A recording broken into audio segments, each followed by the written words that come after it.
Ladies and gentlemen, I'm on the wrong screen. Boop. There we go. Let's switch screens to the correct screen. Let's do this. I'm prepared, I swear. So you might be wondering, huh? And if you are, then I'm proud of you because you noticed that the schedule changed slightly. If you didn't, well, now you know because I just told you. I was misinformed slash was wrong about the other game, which is Tiny and Big. Tiny and Big is actually a platformer. It's a puzzle platformer. It's a 3D platformer, but it is still a platformer. And if you've been paying attention, we've been playing kind of low gameplay games. You know, we had Tex Murphy, we had an actual old point-and-click adventure games, and of course, we've got Gone Home. Now, the thing is, I assumed Tiny and Big was a type of point-and-click adventure as well. So, if you're not familiar with this, the very next bundle of games we're playing in the short block are all platformers. You know, we get up to, starting with Nefarious, and then the Magic Circle, Grease, Cyber Shadow, Time Spinner, Mummy Demastered, and ending with Bloodstained. That's all platformers. So, I just swapped them. That's why we're playing this today, and the upcoming page is actually wrong. And at this point, I don't even care. So, Gone Home. This came out in 2013. This is actually a bit of an old one. What I find funny about this is nobody can agree on what genre this is. I've heard some people call it walking simulators, although some people tend to use that as an insult, so I don't like to use that phrase if I can avoid it. It's called a first-person exploration game. It's also referred to as an environmental narrative game. And hang on, there was a third one here I wanted to share with you. A story exploration game. There we go. So, first-person exploration, story exploration. And no, it's fine, Makamana. Don't worry about it. I actually know extremely little about this, other than the fact that it belongs within this block. So, we'll see what we think of this. Don't worry, I've got my fedora on hand for when it's needed. I imagine this game will not score particularly well on the gameplay axis, because some people would argue this game doesn't even have any gameplay. Those people are, as usual, wrong. But we'll see what we actually think of it. Sorry, I'm getting a few things in position here. Oh god, it still says Tiny and Big here too. Gone Home. There we go. Unfortunately, this is a 16:9 only game. That sucks. But we'll see what we think of it.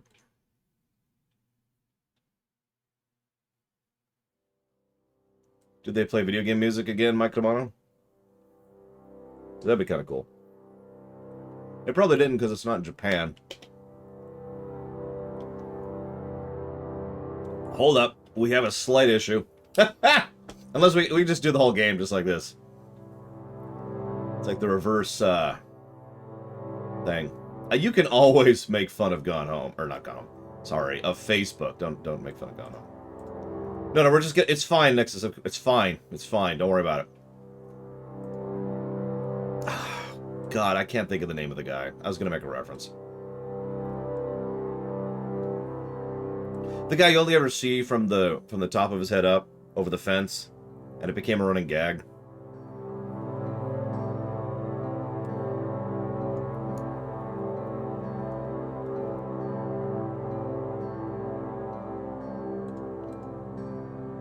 Was it Wilson? Oh, good, Hazardous. Yeah, exactly. Nexus of Concordia. 2013, right? Shrug. Whatever.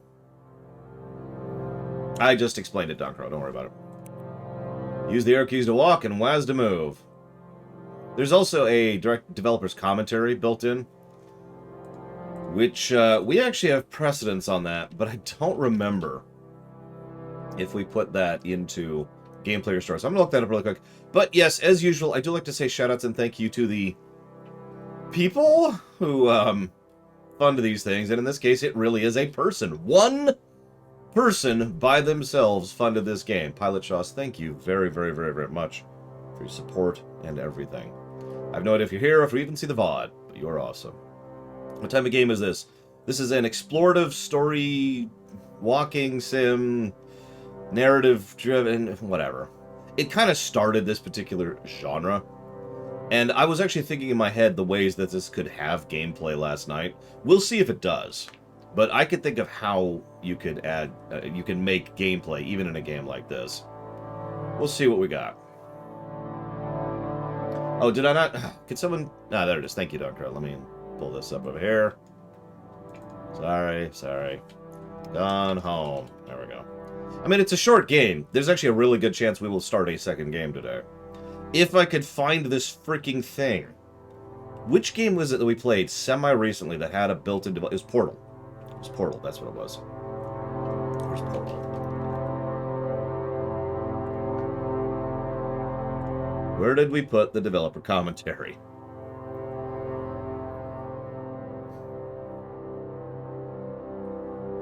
Blah, blah. It's under gameplay. Okay, there you go. Plus the gameplay. Built-in developer commentary mode. Okay. We're not going to do it. Because, you know, duh. But here we go.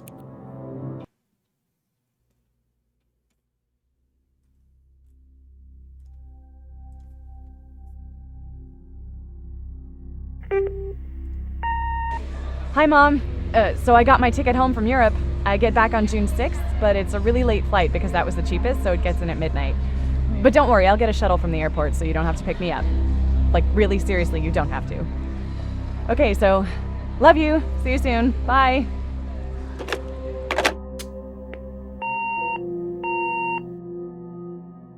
Why would I not? I don't understand the question about Falkenstein. Why would I turn on developer commentary for a review? I haven't done it for any other game either.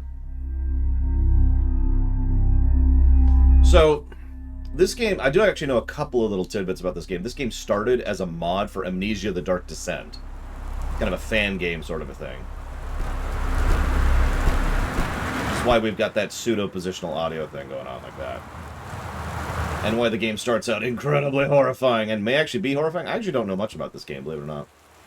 So there's our bag. It is 1995. It's pouring rain out. That's actually surprisingly good rain effects on the window. Holy crap. And it's dark. And evil. There's a Christmas duck.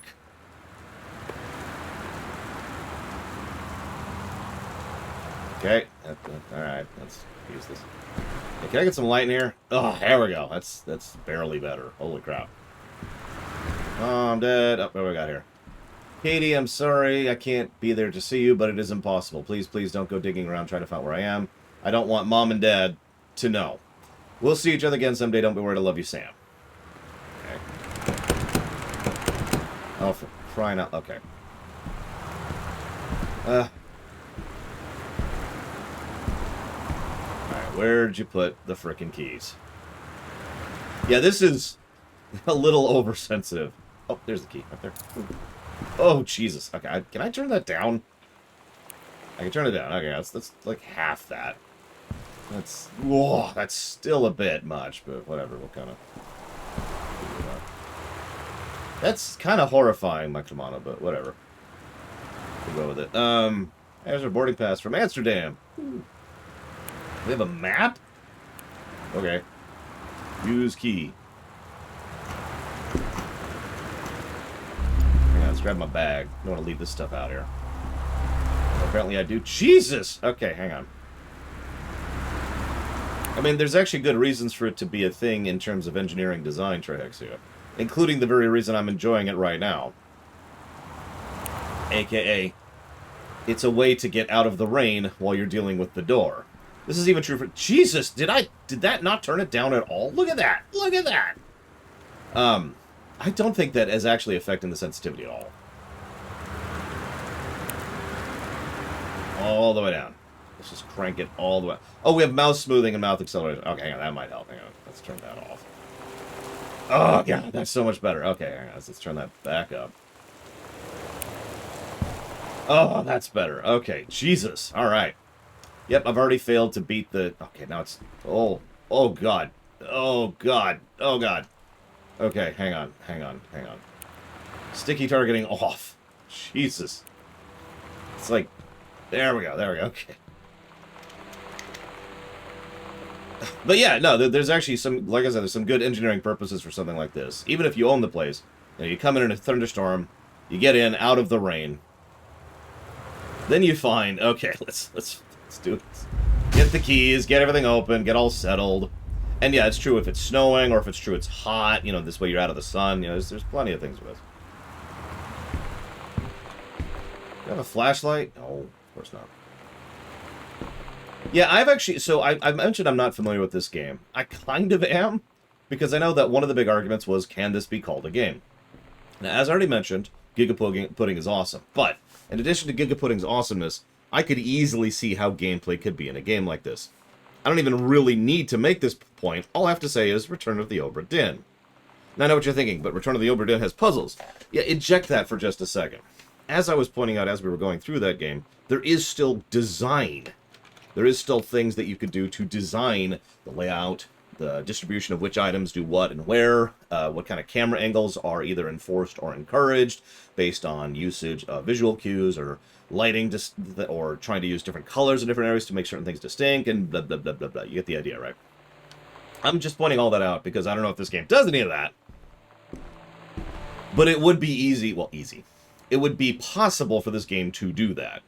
Easy is the wrong word, because obviously it's not easy at all. Well, there's a skull trophy. One of my trophies, apparently. Here we go. Light. Get a little bit of light going on here. Hello, Miscate. Oh, that's another thing. Get the airlock thing going on. 2 layers of, it's good for heat and cold. 2 layers of insulation. I have something kind of like that in my place. Author Magazine. Okay, cool.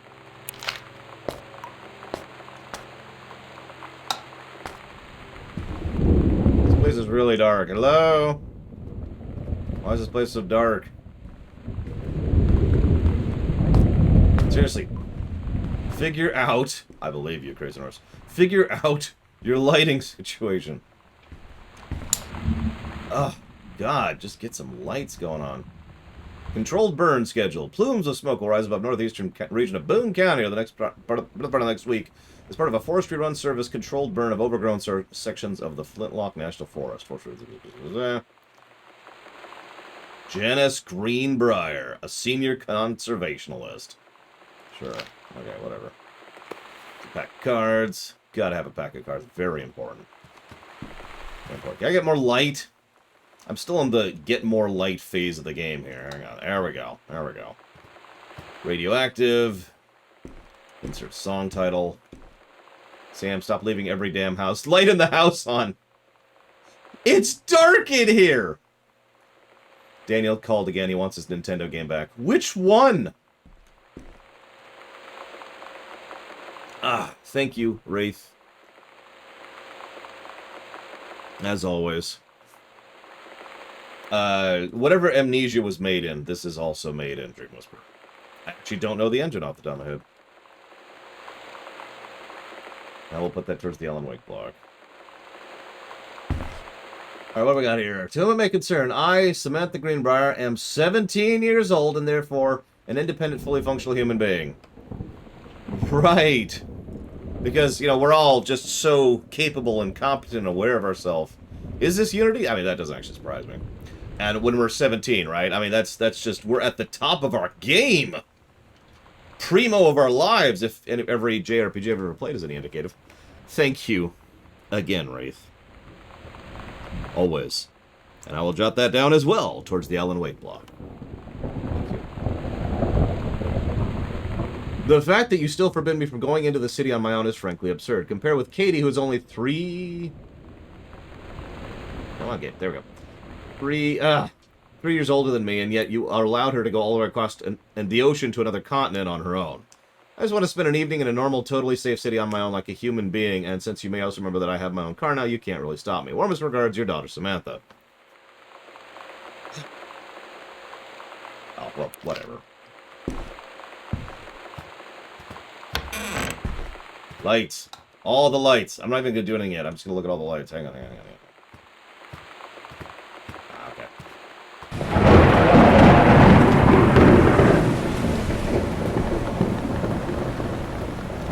Hey, Sam, do you want to see Pulp Fiction after school at the Coliseum? It came out last week, and Todd would shut up about it. It's a terrible film. I hate it. Don't ask me to do a rumination on it. I'll veto it.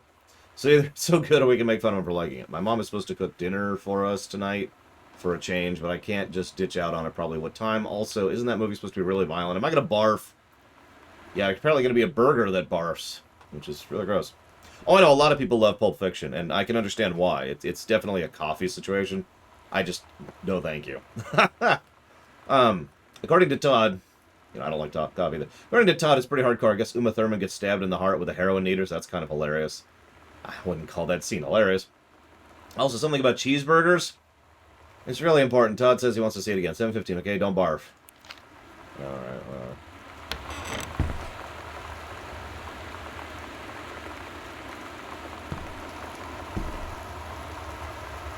I mean, he really likes to do things with his cinematography.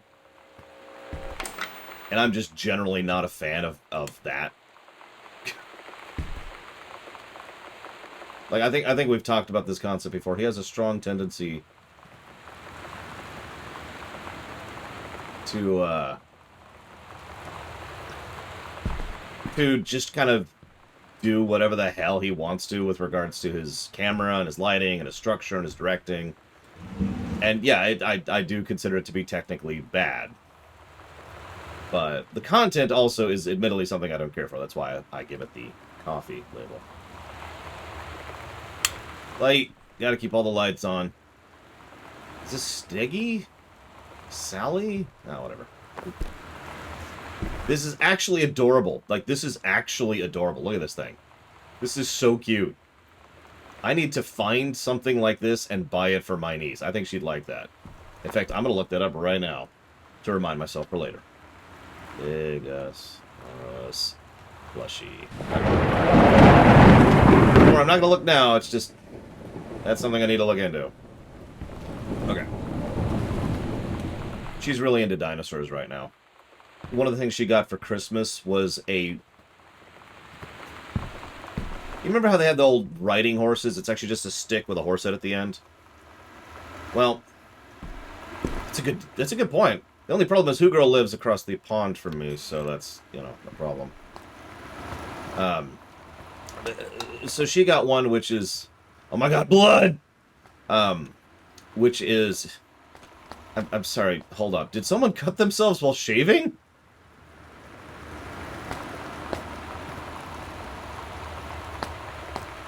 It's kind of like the rideable horse thing, except instead of being a stick, it's actually this really soft, plushy, squishy kind of foam thing. And at the end of the head is this dinosaur, which is also soft and squishy, so it's safe. In other words, it's safe for babies and the like. And she goes, "Rawr," with it, and she tries to eat me. And then I get hold of it, and I go, "Rawr," and I try to eat her. And then there's some "rawr" going on here. But yeah, the Tarantino trick is extremely unlikely to happen right now. They actually are working on a new trick film. It is so dark! And...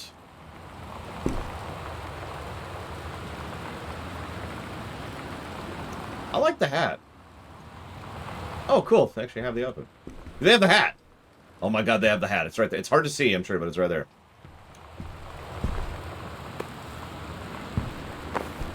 Evans to what? I guess I could do this. Evans to Betsy for Sam. Nothing can stop me. Hang on. Stay away. Calculated. Waitress hell. Intermission. Axemen. Donating my something to science.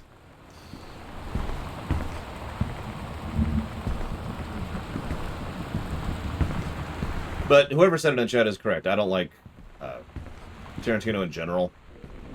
I doubt I ever will. Do not enter if red lights are on. Enter time! Where's the... How... Ah, there we go. It's locked! Damn it! Okay. We'll go in there in a minute. What's this? Light! God damn it! Turn on your lights, people! Bunch of Katie boxes? Question mark? Is this my stuff? Who am I playing? Hang on, hold up, hold up. Where's my, there we go. Who am I? I am Caitlin Greenbar. Okay, so this is me. This is me.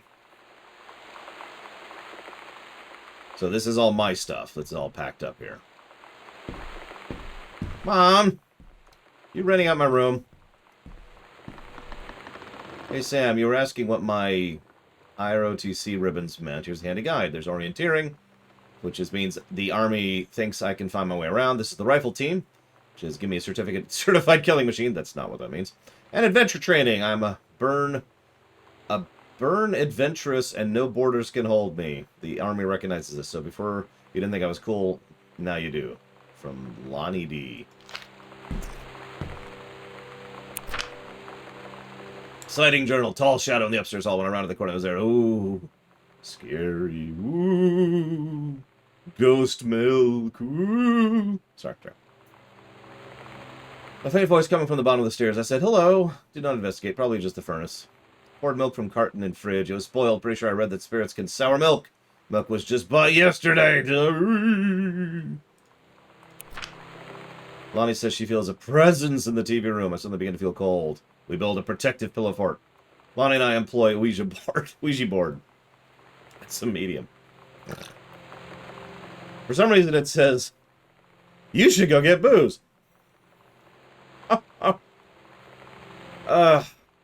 Lonnie, there's a disturbing message that are conveyed. Oscar is definitely here.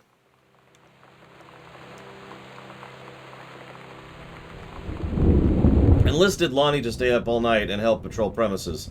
Recording any signs of otherworldly presence. Lonnie reported many sightings, but all remain unconfirmed. Possible ectoplasm in the attic. Probably leaky roof. Due to leaky roof. Sample taken just in case. Despite our best efforts, we both fell asleep around 4 a.m. All in all, successful night.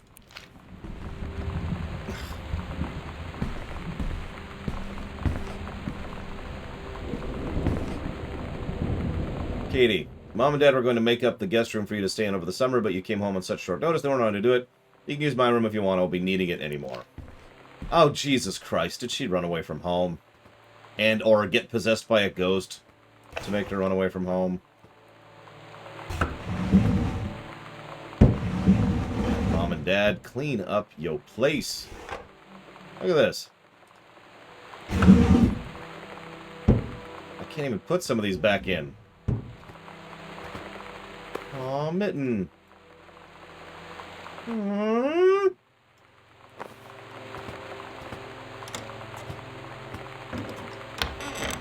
Light. Cinnamon. Gotta have that. Very important.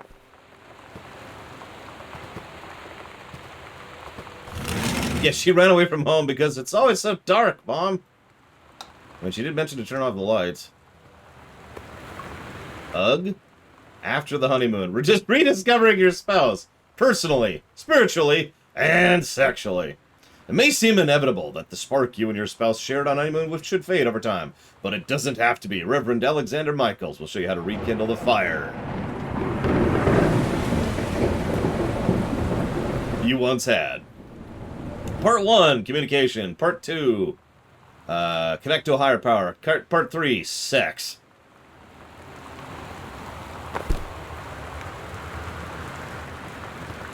I mean, I agree. It's kind of a weird thing that people assume that should just sort of go away over time, but admittedly, I am not speaking from experience, only hypothetical on that one.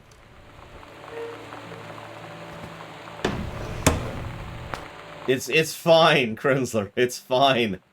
Our parents had sex, and that caused our sister to run away from home. Ah!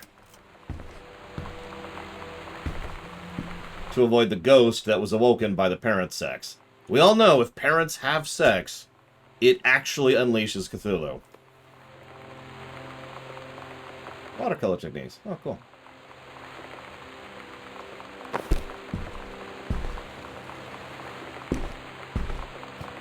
I actually want a closet like this someday.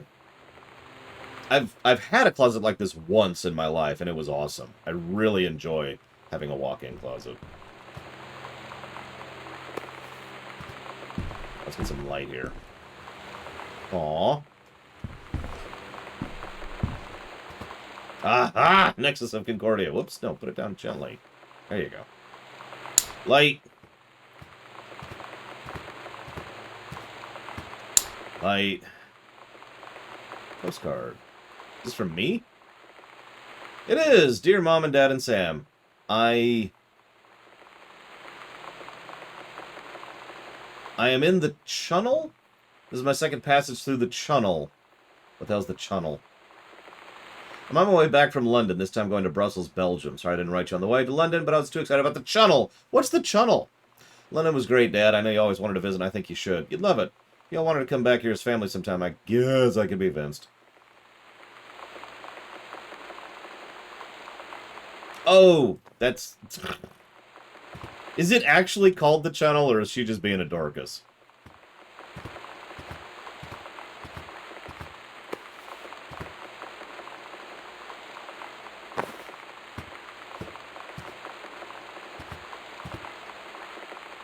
It's actually called the Channel. Wow. I don't think I've ever heard it called that before. That's funny.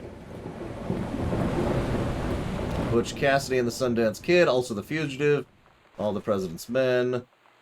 We've got... I can't read what that says. Sound of Music. God, this takes me back. How many of you had VHSs just like this? Like, I've said this many times. Me and Mom actually got a VCR relatively early on in those things being a thing. And this is how we would get our films. We'd record them on, like, TNT or whatever, and then get these little stickers and say, okay, this is on this one. That's I mean, that's where the VHS list comes from, that whole term. Bridge on the River Kwai, that's a good film. Silence of the Lambs, I don't like that one. It's nothing on. Smack, smack.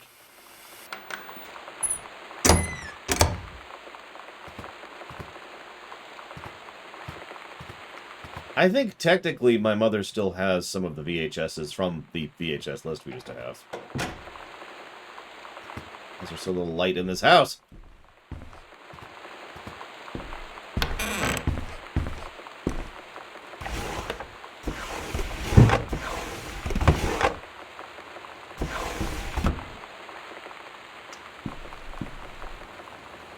Chun-Li moves. Back forward punch. Kick, kick, kick, kick, kick. Down, up, kick. And air stomp. Well, that's... Okay. Stare. What do we got in here? We've got a made-up game, I think. Another made-up game, I think. I mean, it's possible they're not. There's a lot of SNES games. Light.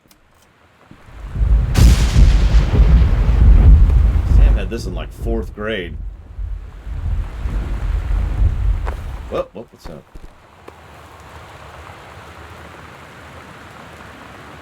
It seems to be some kind of alien device.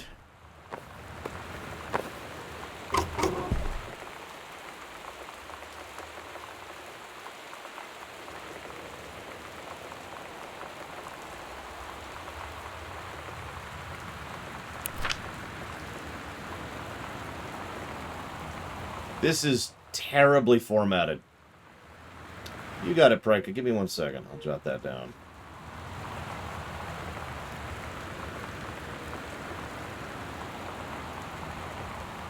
And thank you for watching my show, Pryka.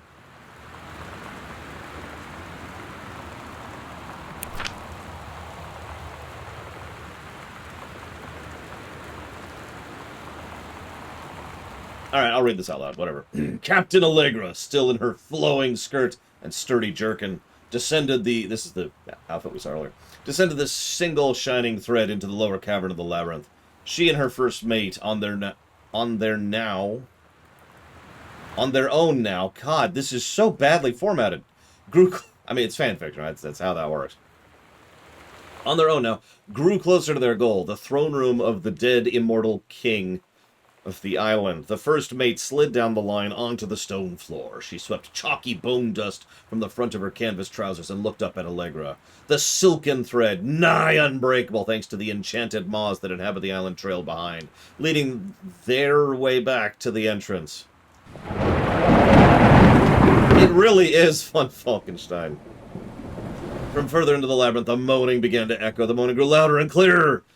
Period. No capitalization. It turned into words, some ancient language they could not understand. The king's cursed voice. If I'm stumbling over this is awful. Oh, they super did, Melkor. I can actually prove that, too. The moaning grew louder and clearer. It turned into words from some ancient language they could not understand. The king's cursed voice. The hairs on Captain Allegra's arm stood on end. They looked back at the first mate, whose eyes remained locked on the blackness of the passage for a moment too long before noticing the captain's gaze. The first mate nodded silently ahead. Following the king's ghostly song deeper and deeper into the labyrinth, they came upon a rocky gap spilling forth otherworldly blue light. The great basin of the king's throne room lay but I don't know why I'm accenting. Otherworldly blue light. The great basin of the dead king's throne room lay below. Skeletal in rotted robes, the king was hunched over the blue orb, topping his royal scepter. Shadows of his bony fingers danced on the walls like ghouls. As he sang, wailing souls flowed in one by one through the cracks in the cave walls, pulled into the orb, causing it to grow brighter and brighter. Behind the king, a long staircase, hewn from rock, led down into the chamber from a passage at the top. Allegra said, "We have the advantage in numbers. I will draw his attention, and then you." But the first mate interrupted. "No! I am smaller and quicker, and you know of dealing with mystic energies like these. Oh my god. I will circle to the other side, get the king's attention, and lead him on a merry chase." She held up a silk line, all traced by this invincible thread, of course. "It is a good plan, but maybe we should go together." The first mate shook her head. "You know this is our best chance. Don't be afraid for me." They grasped hands and exchanged 3 tight squeezes, their palms growing warm. The first mate tied the shining thread to the belt of her trousers, gave a quick salute and a wink, and dashed off. Allegra waited, staring vigilantly across the top of the stairs where the first mate was to appear. The king continued his wait. No, no! The singing stopped! Wa-na-na-na! The king turned and began walk up the stairs. Allegra wanted to call out, to do anything to stop the first mate from running headfirst into danger. She tried tugging the line to signal her. No use!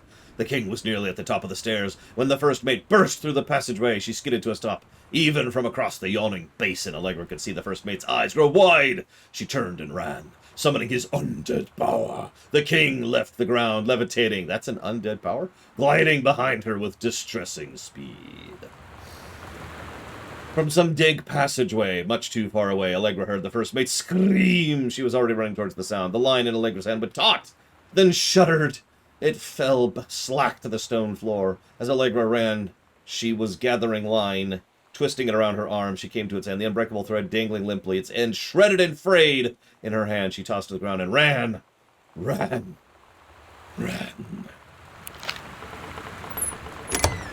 To be continued.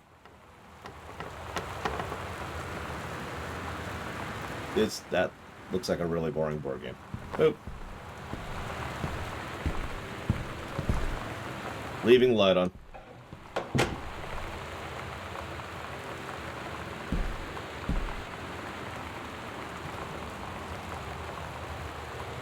Don't. Okay.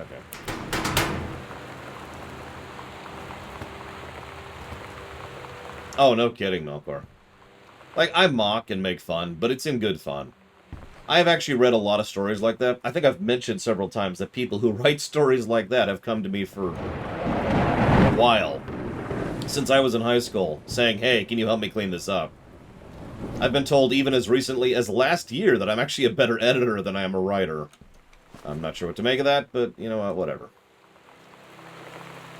Oh, that's cool. Sticky, so good, so good. Thank you, DV Dimitri. Always appreciate it. If you know you want that one to go, please let me know. What's the story? I have no idea. I don't even have a goal right now. I'm just roaming.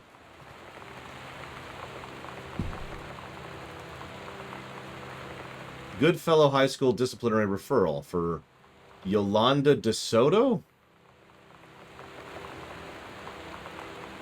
Mr. Benchley observed Miss DeSoto wearing a t-shirt with an unacceptable image on the front, a large beer can labeled Pabst Blue Ribbon. Where do you live that is considered an unacceptable shirt? Thank you, Fife. Always. I will jot that down for the Kingdom Hearts block. Thank you.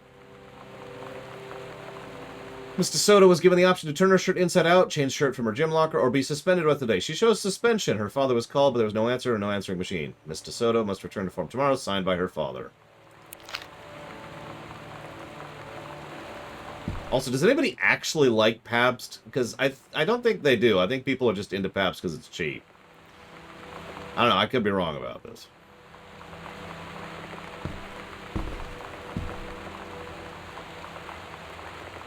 Congrats, Don Crow. It's better than I got. I got my story stolen. Damn, I think creative writing track would be perfect for you, Mrs. Blaylock.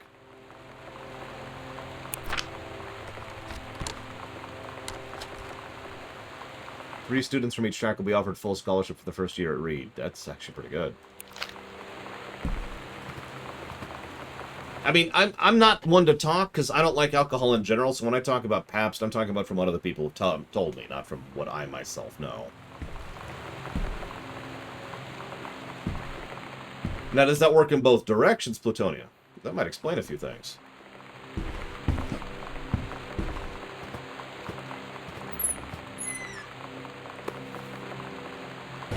Light. Bratmobile Potty Mouth? Yeah, that's what do we got in here? Love Thing, Stab, Cherry Bomb, Throwaway, Pure DCT, some special. Okay, I can't read all that. Whatever, back you go. It's weird hanging out with girls. Daniel was around ever since I was little, and other girls? I don't know. But being around Lonnie is like instantly just right. I gave her the grand Psycho House tour and took my revenge on Super Nintendo. And it was like, I don't know, I finally found someone I feel normal around. I drove her home and she gave me this tape and said, "You have got to listen to this." I haven't stopped playing it since.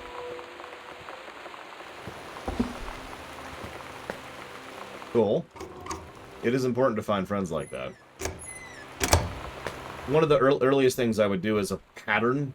I've mentioned that when I was young, my mom would move a lot, like often 2 times per year on average, sometimes faster than that. Sometimes we'd stay in one place for a year.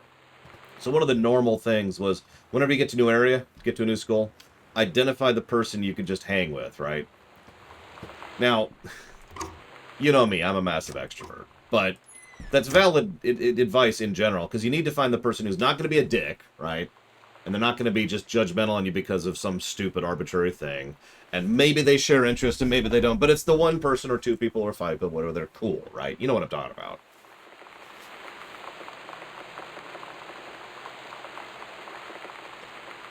Not every place has those people.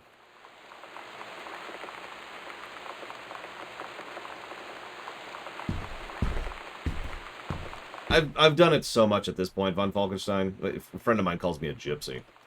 That I am currently living here. I think this is like my 4th longest time living anywhere, and I've only been here for 2 years so far. Or, no, I'm not actually at the 2-year mark yet. Never mind. What?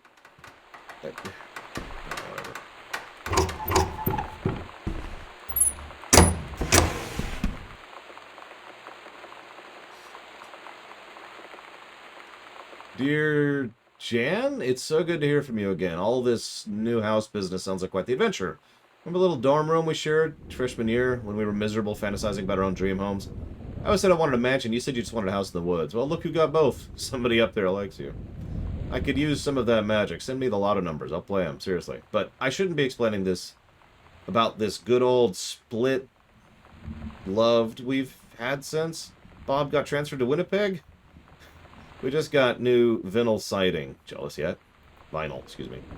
Let me know if you want to trade places. So how are the girls doing? Has Katie left on her big European adventure yet? Speaking of jealous, right back soon. Love, miss you, Rumi. Carol. Oh.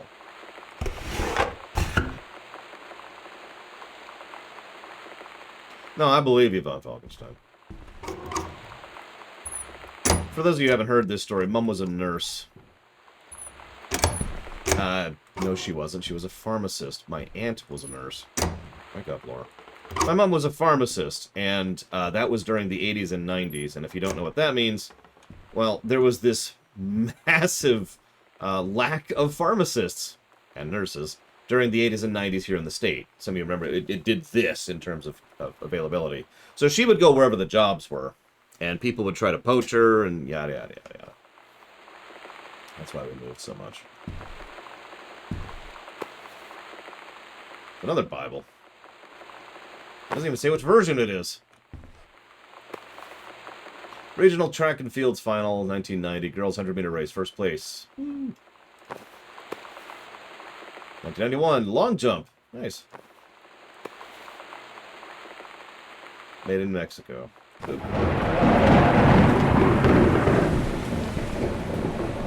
Is there light over here? Oh, hey, there's a door over here. There's a light! Light!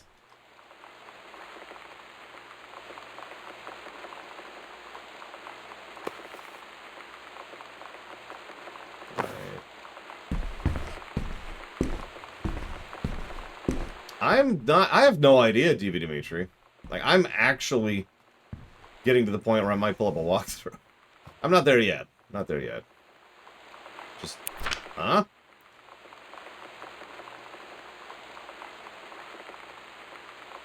They wrote down our flight number, so they knew we were coming.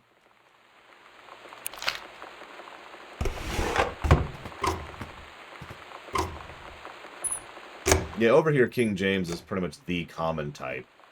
You can find others, but that's if you see a Bible in like a motel or whatever, it's probably a King James. Which is funny, because there's actually multiple King Jameses too, so, you know. Sam, Daniel from this old neighborhood called. He wants to come see the new house. Call him back. Mom, Daniel's a total weirdo. The reason I ever hung out with him in the first place was he had a Nintendo when we were little.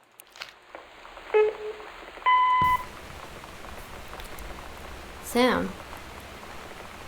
Sam. Hello. It's an answering machine. Sam.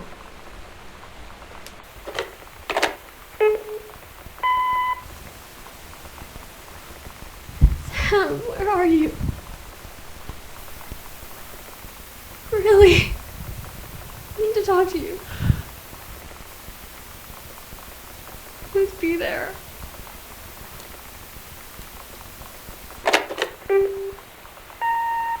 Hi, Mom. So I got my ticket home from Europe. I get back on June 6th, but it's a really late flight because that was the cheapest, so it gets in at midnight. But don't worry. Yeah, it's just us. And that's all three. Uh-oh, the phones are out! That's when Ghostface is gonna jump out and kill us. Yeah, I know, right? Von Falken said, these people are well off to have a phone like that in 1995. I remember when I first got a phone like that. Give you a hint, it was in the aughts. Welcome, new student. We hope you're as excited about your first day at Goodfellow High School as you are. Please bring the following. A nutritious lunch or $2.50 for lunch. Oh my god, $2.50 for lunch. Oh. Yeah, no, this is a frickin' mansion. I mean, even ignoring the fact that the letter earlier literally calls this place a mansion. This place is huge. It's not a real mansion. This is like a villa, but this is still a overly sized house. Oh. Oh my god. You are so lucky you finished high school before we moved into this house. So, it's the first day of school, and there I am, introducing myself to the class. And I say that I just moved into the house on Arbor Hill. All of a sudden, every kid in the room turns and just stares like I suddenly transformed into a mutant. I just stood there, wishing pretty hard for a rewind button. Because now maybe nobody knows my name, but they all know who I am. The Psycho House girl. Great.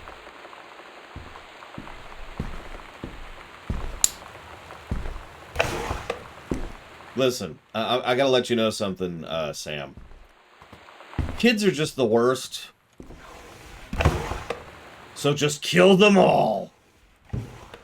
Any questions? Directions for work from new house. What? Why don't you just pull it up on your phone? I know, Luneru. Like, I didn't get a smartphone until about 5 years ago, which I guess sounds like a long time ago, but I'm just pointing that out to mention that there are lots of people who have been born without knowing what a rotary phone is. You know? Travel time, 1 hour, 10 minutes. Jesus, that's a commute.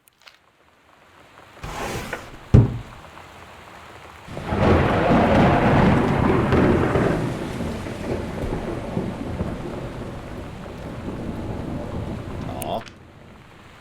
Okay.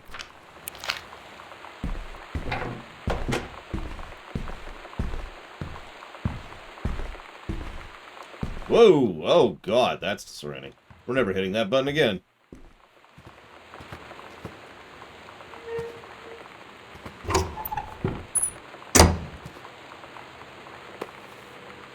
Howdy. Hang on, let's get some light. Hi, Mom and Dad, and Sam. I'm in Paris.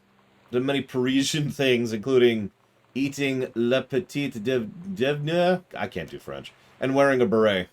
I'm going to have lots of film to develop when I get back. Sam, I'm bringing you something from the Shakespeare Book Company since you're my favorite sister. Love you all. No, just put it back. Gently. There you go. Not an animal.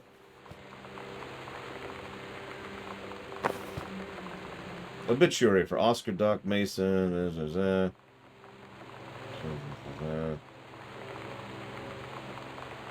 Okay.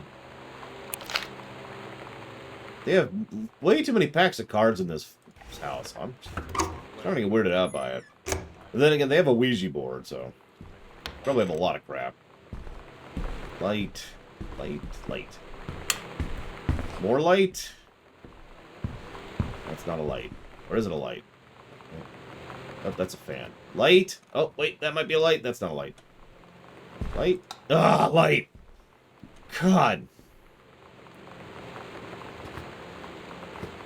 Eating the small death? What? Oh my god, that would make so much sense, little boy. Electrical inspection form. Wiring in the house is technically up to safe and amperage requirements. Technically. However, multiple layers of wiring have been added into the structure over the last 100 years. System is frequently unpredictable. Lights blink out for no good reason. Pressure on floorboards and door frames disrupts circuits wired directly behind surface. Properly reworking the electrical system will be highly destructive to the walls, floors, and fixtures. After discussion, since there are no current safety concerns, issues will not be addressed. Cute. Why did you buy this place again? Like, the wiring is literally like the second thing you look for in a new house. Or at least it should be.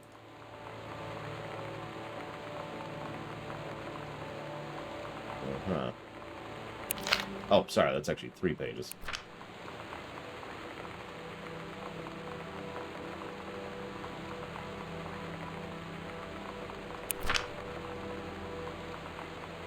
Uh-huh.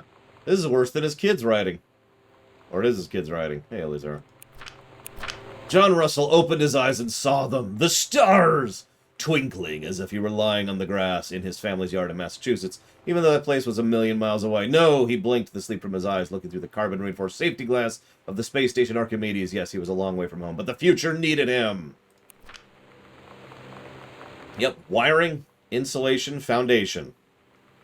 There's a couple other things like space and heat distribution, but yeah, that varies based on location. Like some places you don't care how much it's going to cost to heat or cool a place, because, you know.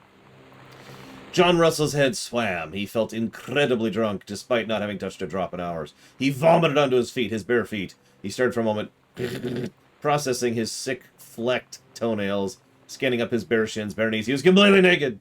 He looked up and met the eyes of a gorgeous blonde woman wearing a tight polymer fiber tunic. The fabric that strained at the seams to contain her generous bosom was emblazoned with the phrase matter transference operator. Soon he passed out. John Russell had crossed the gap in time. Only messages had passed, Bayo free. But now, M-Man, they needed him.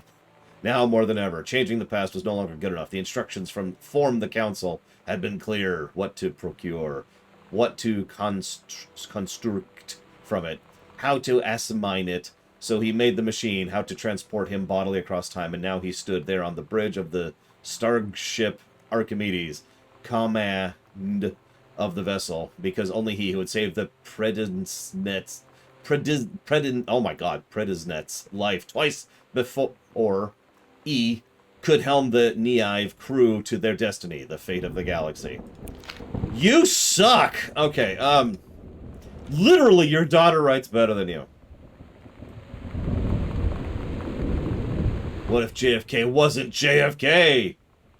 Early space front, utopia, advanced technology, end World War II early, JFK president, US-USSR coalition, Chinese, Japanese, Lebanese! Shoutouts to Lebanon. Sorry, I have like one family member from Lebanon. So every time, and you don't see it often, right? Nobody ever talks about Lebanon. So every time I see it, I'm like, woo, Lebanon. Paradox results in JFK's death being desired outcome.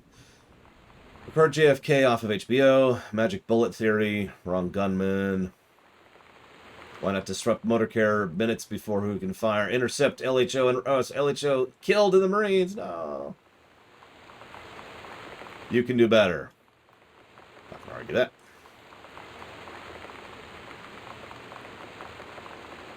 What? They're selling their Laserdisc player for $1,000?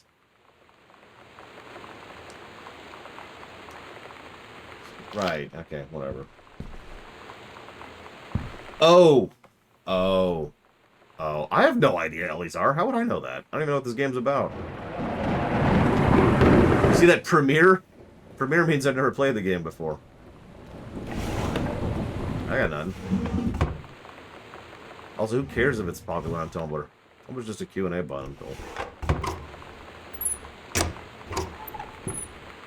So, okay. This is sad. You know what this is?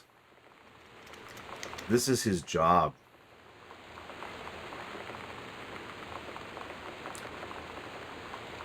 He's writing an advert for this. This isn't him selling something, like I assume. This is him trying to get people to buy it. The aspiring writer writes adverts. Ouch. I actually feel that one. That, ooh.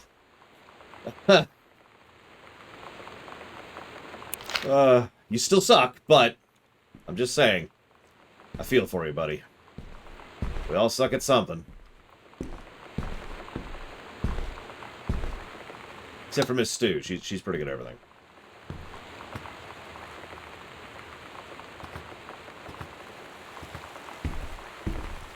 This, look at the size of this. God. Readers tell about their worst moments. 90210. Does anybody still care? No. The male gaze. How to subvert it. Right.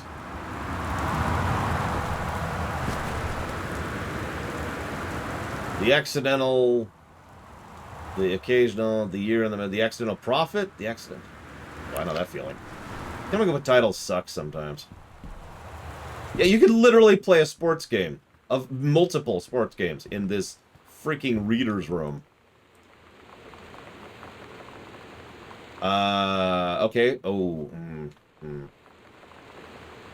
David asked me to write you regarding the reviews you've been submitting the last few months. Frankly, they've become more trouble than they're worth from an editing standpoint. There's a word limit. It's your job to stay under it, not mine to cut back to it.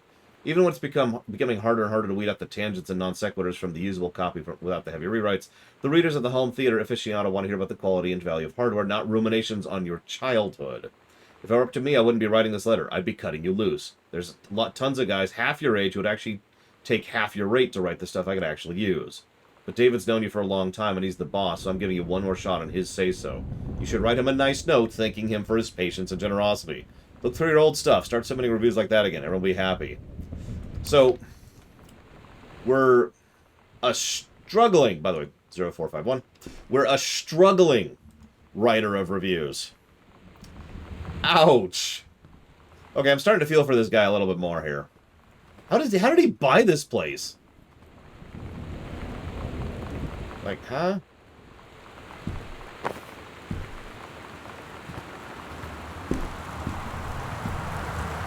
Did she buy the place? I was going to say, I haven't seen anything about what she does for a living, if she does something for a living. Ooh. No, he is the parent. Oh, I get what you mean. I get what you mean. Okay, let's go ahead and turn some of these lights off now that like when we're done with the room, so we don't blow out the fuse in this thunderstorm. Wouldn't that be funny? All right, navigate the house. Well, it's pitch black. Okay.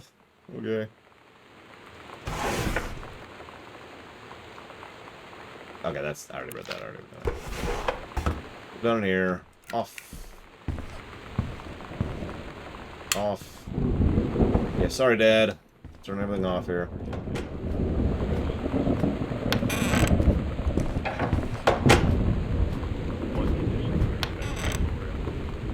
That's where it was.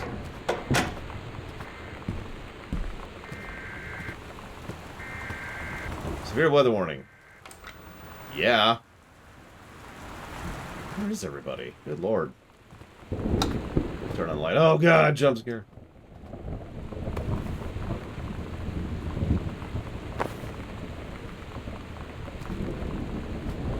By the way, I know that you can play some of the music here, but it's all copyright music, and that's why we're not playing it. Oh no, this is totally a... I have no idea what kind of game this is. Eleazar. Maybe it's a horror game, I don't know. Your guess is as good as mine. Hey, they watch X-Files. So we know they have no taste. I'm sorry, that's mean. I was forced to watch pretty much all of X-Files with my mother because she loved it. And I'd say about a third of the time the episodes were actually quite good. Maybe a fourth.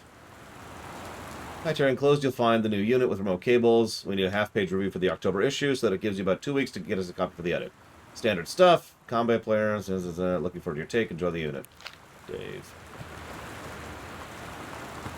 Yeah, no, exactly. X-Files really was a hit-and-miss show. It's not exactly the only show like that. In fact, I even have a phrase for that. I call it Twilight Zone syndrome. Is there such a thing as an average X-Files show? Not really. Is there such a thing as a really good X-Files episode? Yeah. Is there such a thing as a really bad X-Files episode? Yeah. Anyone remember the plastic vampire teeth episode? That's all I'm going to say about that one. Just...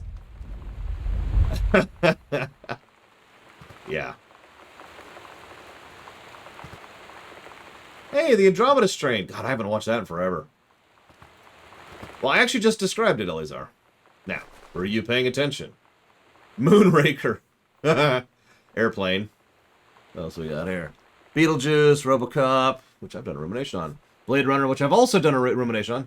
Director's Cut, of course. JFK, I didn't actually like that film. X-Files, X-Files, X-Files. Time Machine, Clue, Fantastic Voyage, Top Gun. Yep, nope. That tracks.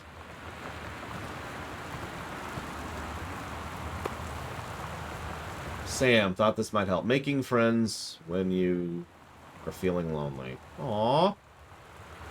Well, at least he gives a damn, so that's nice to know. You know that feeling where the first moment you see someone, it's like they have a big gold star around them, and you have to get to know them?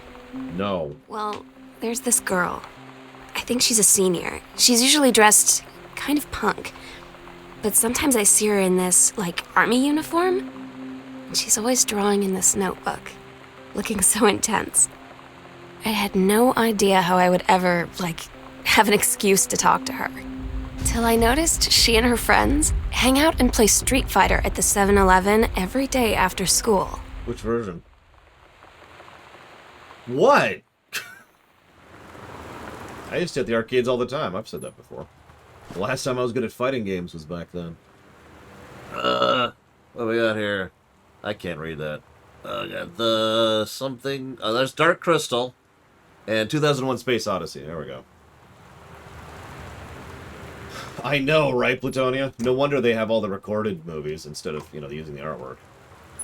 Because license labels are the worst. I actually don't like Dark Crystal that much, but it is a classic for a good reason. But to finish answering Eleazar, since someone wasn't paying attention, I don't know who that could be. Wink, wink. Twilight Zone syndrome is when a particular work, it has to be a series of works, like a series of books or a series of games, or a series of episodes, like in a show, or something like that, has no average stuff, really. It's either really good or really bad, and that's just it. So named because Twilight Zone, which either is really good or really bad. Scorsese? Oh, hey, it's the pillow fort they made. They actually referenced this earlier. Well, they were talking about Poltergeist. Hey, Kevin. TOS is absolutely like that. TOS, I believe, has more percentage of Lamentations than any other Trek show I've covered. I think it's actually on the Lorien page, Tyron. But it also has some truly excellent episodes in it. Some of the best. Right, this way. Light. The Heaven at the Edge of the World. Samantha Greenberg, grade 2. The Turtle People, part 1. Captain Allegra, she really likes this Allegra person, looked off at the ocean and went on forever, or so it seemed. Someday she would find the edge and get to the paradise there. Then she heard a cannon fire. Boom! It was the black pirate ship, she yelled. I thought we lost them at Horse Island. The first mate said, looks like you thought too soon. The black ship came up along the side. Captain Black himself came out of the deck of the black ship. He yelled to Captain Allegra, Yar, never gonna find the edge. There ain't no paradise and our father were a liar. Captain Allegra yelled back, then why do you keep following us, you imbecile? The first mate yelled out, oh, you can't see the mouse. The first mate yelled out, we'll stop you, Captain Black. We'll find the edge of the world and you'll see her father was no liar. Spelled wrong. The battle kept going until Captain Allegra's ship got away. Now west, she said, and the ship sailed toward the sunset. That's adorbs.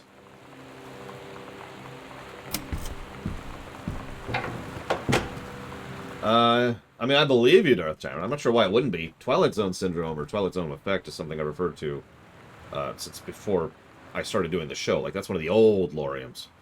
Before I was calling them Loriums, you know what I mean? It's right there with coffee. So I'm curious. Hang on, let's pull up my own fact here. Oh, no, it's on the Loriums page. Right, there we go. Huh, it actually isn't there. Wild. Oh, whatever. Oop. Do I like 50 Shades of Grey? Does anybody actually like 50 Shades of Grey? The answer is no. Nobody does.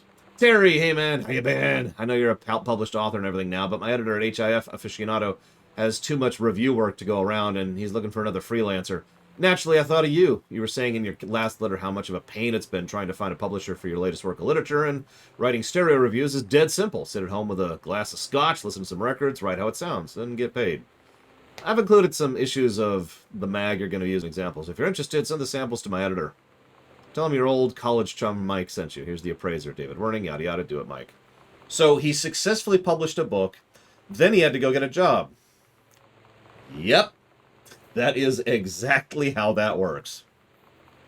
For those of you not aware, even successful, let me walk that back, even popular book writers usually don't make a lot of money writing books. That's been true for most of history. You ever wonder why Stephen King would churn out a book or 2 or 3 a year? He himself is actually, I've actually seen an interview by Stephen King where he talked about how he would just churn books out. Twilight, I assume you don't mean Twilight Zone. I assume you mean the garbage Twilight, which should answer your question for you. The Accidental Savior is what he ended up calling it. November 21st, 1963. John Russell knows the president's life hangs the most, but who would believe him? Not just another James Bond, high-class political thriller. Published by Mercury. Yeah, no, that's... Yep, Stephen King also just absolutely took the various types of mental altering things. And I say it so vaguely, not because I'm squeamish or anything, but because he himself has mentioned that he's not 100% sure what all he took.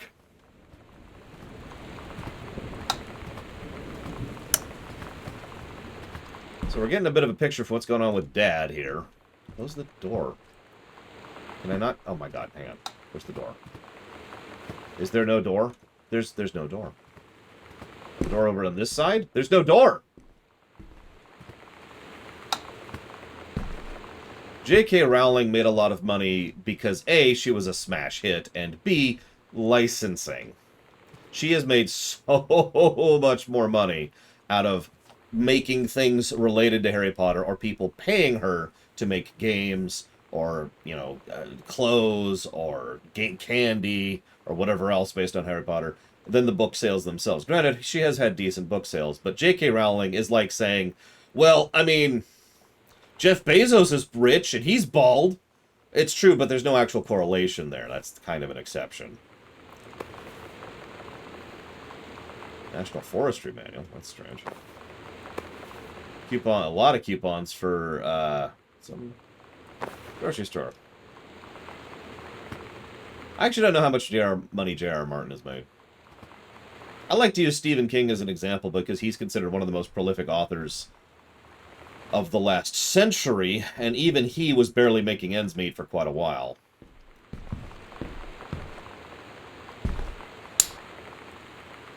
Katie, please tell Mom and Dad sorry about the stuff that's missing. Hold on a second.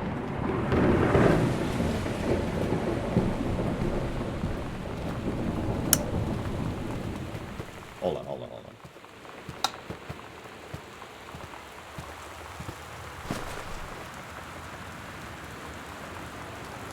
She stole the $1,000 stereo from her dad.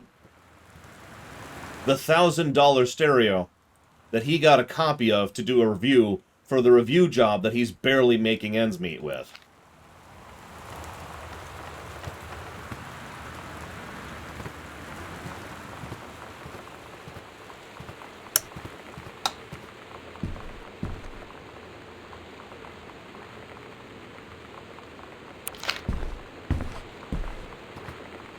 Hold on.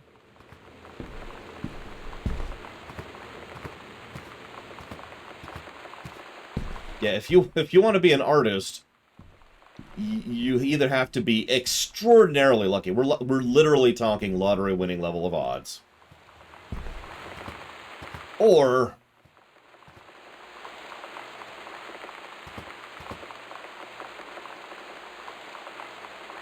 I would say no, Lynn Ruth, personally. But then again, I mean, baldness is actually a bit of a gradient thing, as most definitions are. I mean, some people will call me bald, and that's actually not very true, as anybody who knows me can tell you. I have to shave every 2 days because of how much my hair grows. But anyways, but yeah, no, so either you get really, really lucky, and I do mean, again, this is not a joke, lottery winning level odds, or you manage to push out a ridiculous quantity of books, which will burn you up pretty quickly, and that could keep you afloat. There's a lot of pulp novels that kind of fall into that. Or there's one last possibility. You get some kind of patronage. Like, say, having a bunch of people on chat while you stream about games like this.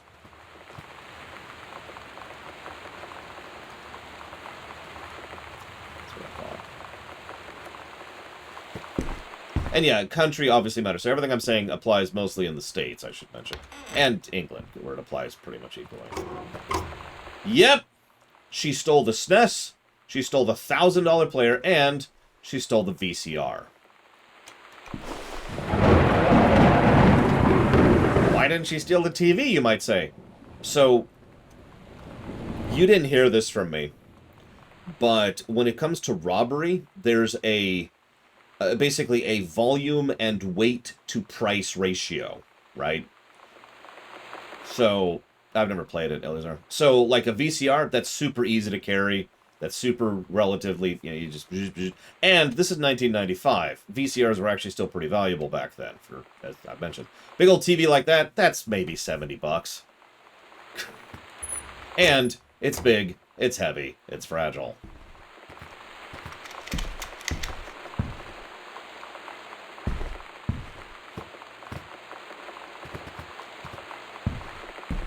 I'm gonna smack this girl. Just, yes. Oof. No, I'm not literally. That's horrible. But, like, goddamn, lady. I know you're 17 and stupid, but do you want your family to end up homeless? Is that the direction you're going with here?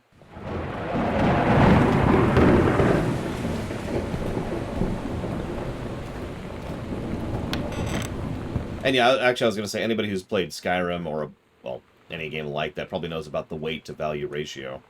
There was a mod I saw once, I think it was for Skyrim, it was for Skyrim or Oblivion, but I think it was Skyrim, that quite literally had it added part to the tooltip, and it gave you a very simple calculation.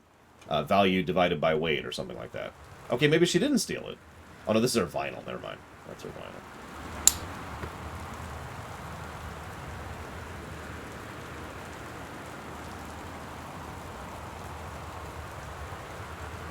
What? This what?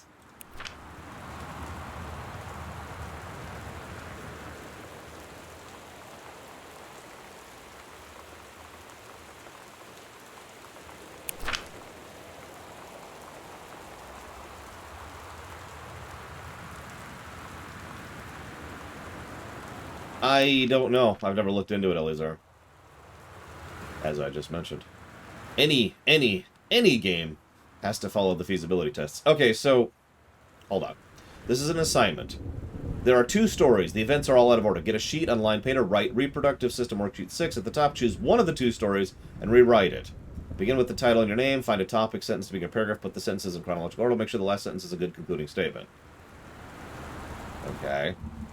So she obviously does, and I've already read this, so I can tell you right now she didn't actually follow this assignment, which is probably why this says, see me.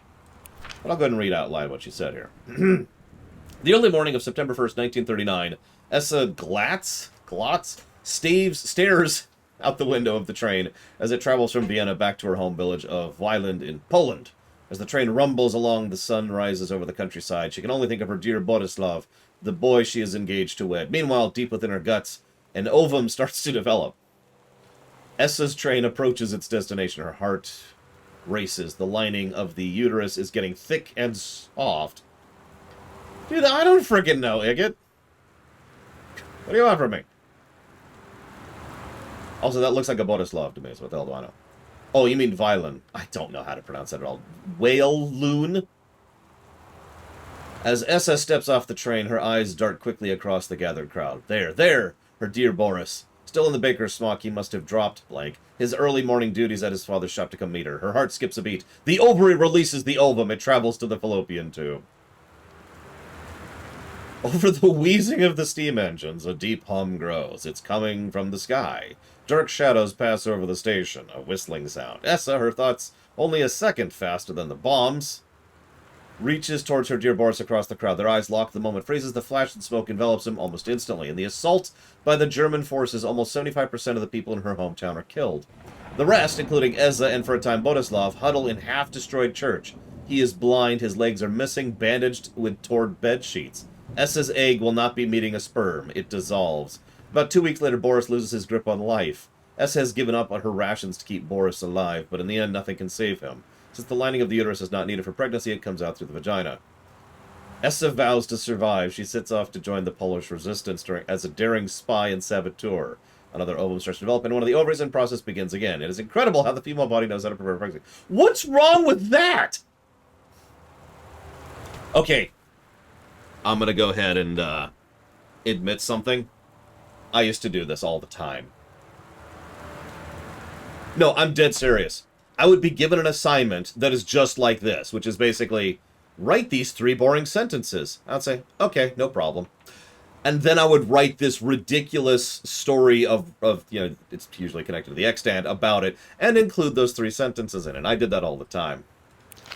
Now, I actually had a decent creative writing teacher, so what he would do is he would encourage me.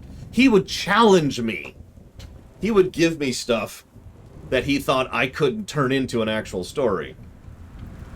He was wrong. It was fun, though. It was fun. I liked doing it. And he was a good teacher. He was actually an encouraging teacher. Unlike this twit, see me? Although maybe that's a positive thing. You know what? Hang on. Maybe that's actually a positive thing. Maybe it was an encouragement thing. I shouldn't be too judgmental. We're not going to play records because we don't want to get copy wronged. Lugia. I mean, I guess? I don't know. I mean, I don't dislike Lugia. I can think of a few hundred better Pokemon, but, you know. So, the story of our father's failed career continues. Dear Mr. Greenbrier, I write to inform you that unfortunately Mercury Books will be unable to publish your follow-up to The Accidental Pariah. Despite the low sales of The Accidental Savior, we went ahead with publication of the second book in hope the John Russell series catching on. However, sales of the second book have in fact been lower than those of the first, so our stewardship of the series must end here. It's been a pleasure working as your publisher. We wish you the best. Piss off. Yeah, exactly, Blade Toro. I shouldn't be too judgmental. But this is the 90s and teachers are the worst, so... I'm joking. I have encountered about as many good teachers as I have bad. Oh, that's a lot of unsold copies. Okay. Please give this to your mother. Janice, thank you for having Danny over to your new home. He has missed having his friend Samantha in the neighborhood very much. Danny asked if he could lend Samantha his Nintendo Street Fighting tape. I gave my permission. He needs to spend less time with these games anyways. No hurry returning it. Let Samantha know she is welcome to our house anytime. When you live in one place your whole life, your next door neighbor is kind of like your default friend. And Daniel only got weirder over the years. So moving away has been a good excuse to, not see him anymore. But he did always have the good Nintendo games. Maybe I'll give him a call. Oh, that's horrific.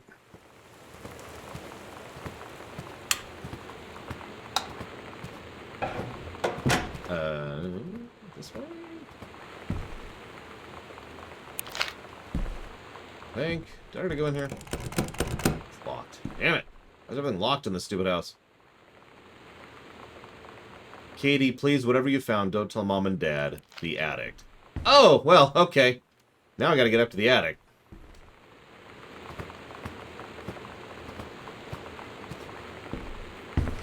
One thing I admit I tend to enjoy, D.V. Dimitri, is when someone writes about their struggling career by writing about a completely unrelated struggling career. I can actually go ahead and give you an example of that right off the top of my head. Rocky. For those of you who haven't seen my rumination on that, first of all, shame on you. But second of all, Rocky was written about Stallone, about his struggle to become an actor and how he was screwing it up and how he was... I'm saying that wrong, not screwing it up. How it wasn't going well. He was a struggling actor. And so he wrote a story about that, and then he was like, well, that's probably not going to sell.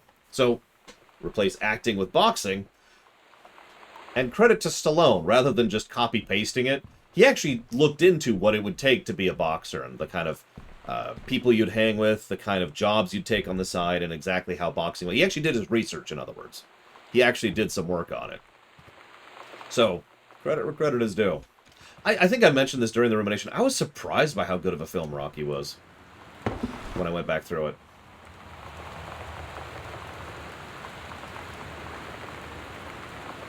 Okay, so they keep talking about this forest fire, so that's... So we've got 3 plot threads right now. We've got Katie and her stealing everything in the house. We've got the struggling dad, and we've got a forest fire. He did trihexia. Although, illegal is a bit much, but yes, no, that is something that actually happened.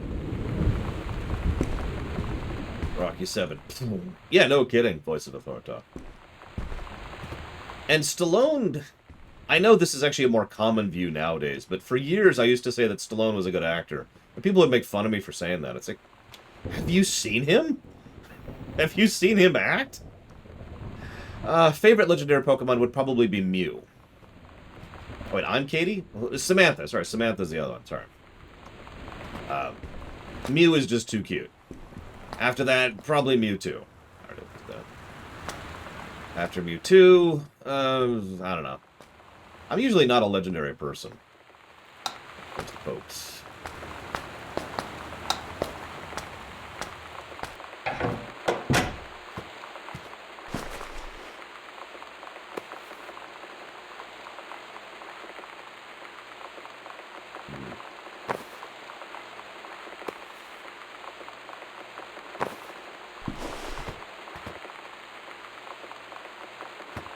Oh yeah, I forgot that like 10 years ago they divided legendaries into legendaries and mythics. Whatever, play to fault. I meant what I said. I'm not really a big on legendaries, so shrug. Okay, so yeah, I need to find a key to get to the attic. And I've been everywhere now. Wait, nope. There's actually one place I haven't been, apparently. Oh, no, that's where I am. Sorry. Actually, there's 3 keys, which I don't have. I mean, I have a spare key, but that's it.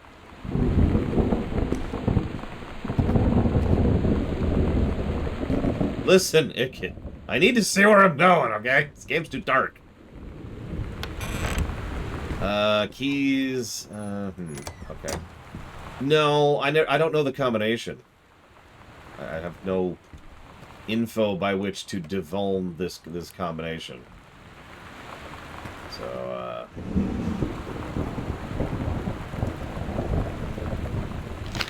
okay.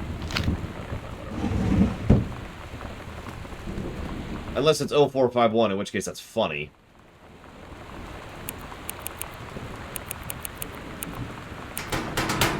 Nope. Okay.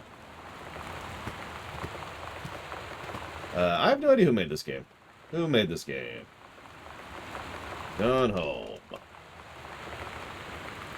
This is made by Fulbright Company. They also published it. That's weird.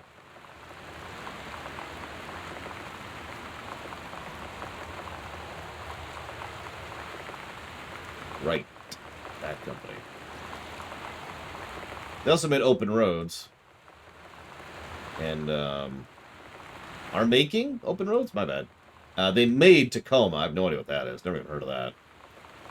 And Gone Home, which is what we're playing. And a couple of other little things. Apparently, the dude, Steve Gaynor, actually worked on XCOM Bureau Declassified. Stallone is a dumb guy. Yeah, sure.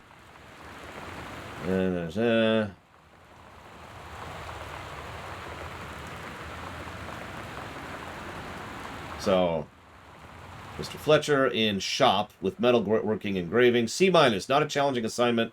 Metal plaque for family portrait is a reasonable subject, but not complex. When I said mom and dad should be replaced with parents' names, I did not mean just add them underneath. Acceptable leveling on edges should show more pride in work. Oh, I've actually seen that. That's on the picture downstairs. X-Files fan. Let me establish that. Yeah, no kidding, Dakota. That's because they're stupid, Elizar.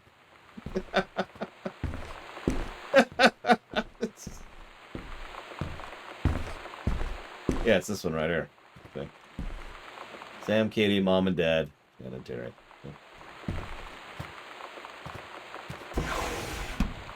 Alright, so let's Google this because I've hit everywhere.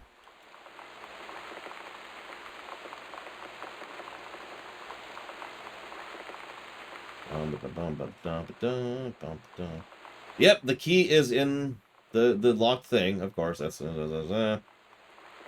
okay, so hang on. I have a place to go to. Yeah, Sylvester Stallone has a speech impediment. That has to make him stupid. That's so obvious.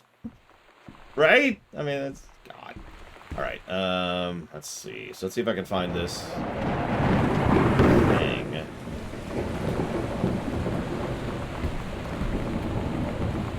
Over here somewhere.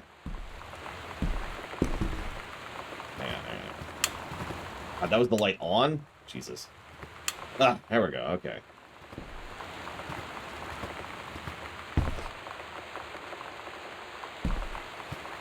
A stupid actor? Probably not off the top of my head. A foolish actor?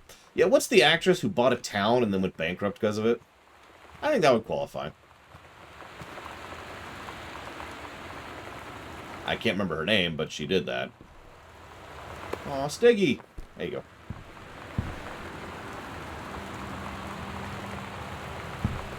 That actually did happen. This is years and years ago, but yeah. Okay. Am I this blind? And I am pretty blind. Turbo blind, one might even say. Clearly I'm stupid because I'm blind. Right, where is it?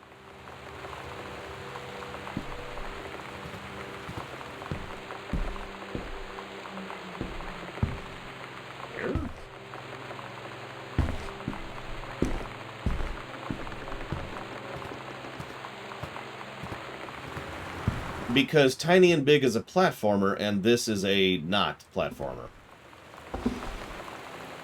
It's the simple answer.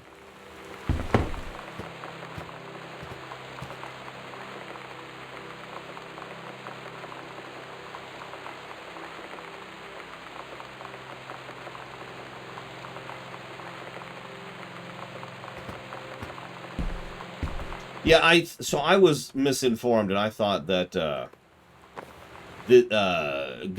Tiny and Big was actually another, adventure-y, point-and-clicky, whatever kind of game, and it's actually a platformer. So we just that'll be our bridge instead of the next one. Both this first period left you in your locker on the way to school. That's what all the cool kids are doing. I've decided. Remy Brack, also here's something for you to draw on. Two cats on a motorcycle. Hey, it's a good idea. What all the cool kids are actually doing is sending each other pages on their beepers. But we're cooler than them. Guess what? They can't put this on a beeper. Your drawing of cats is so good, I had a background to make it even better. And I do like the cacti there. And the alien. Maybe I should just stick to writing, though. I like it. How'd you know they were about to get abducted by aliens? I'm looking at Mr. Fish right now. I feel like he would notice we have lots of cats. Also, like his secret shame is he watches 90210 religiously. I'll ask him about it after class. He said he doesn't have cats and he never watched 90210, but I could see in his eyes he was lying! Alright, so what is this? There's supposedly a secret compartment I'm supposed to find with the combination. Which it looks like I still have to find, because I'm... Okay. Hang on.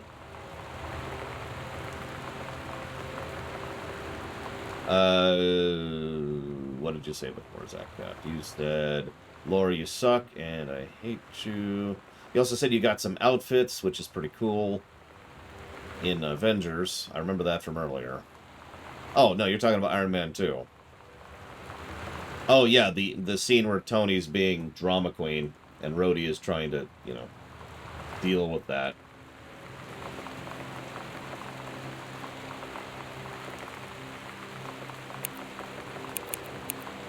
Hey! We found it! There's Lonnie. Lonnie came over today. Everything was different. She was sitting at my desk chair, and she wouldn't look at me. Finally, I asked her what was going on. She said she felt like she'd done something wrong that night in the city. Like I must think... But I said no. There was nothing wrong. I just wanted to say... But I couldn't find the words. I felt like I was gonna cry, but I wasn't sad. She got up and sat next to me on the bed. I looked at her. Lonnie, do you think you could ever... And that's when she kissed me. Aww.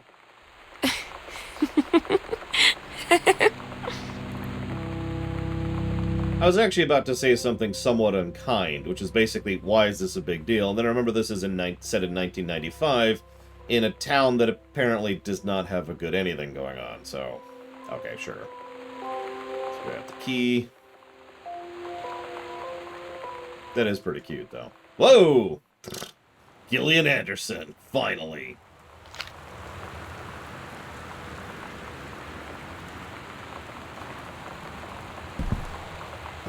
Alright, so now we have a key.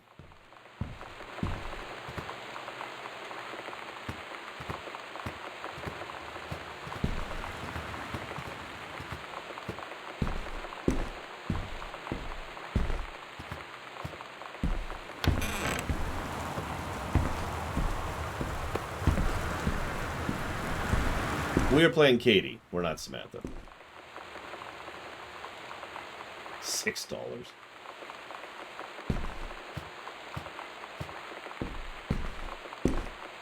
What about Nicolas Cage?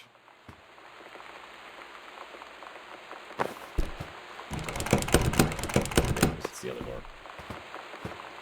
Listen, you gotta have a Christmas duck, okay? Here, I'll get him to face the screen. Aw, looks like he's not gonna do it. Right there, now He's gazing at you. He knows what you've done.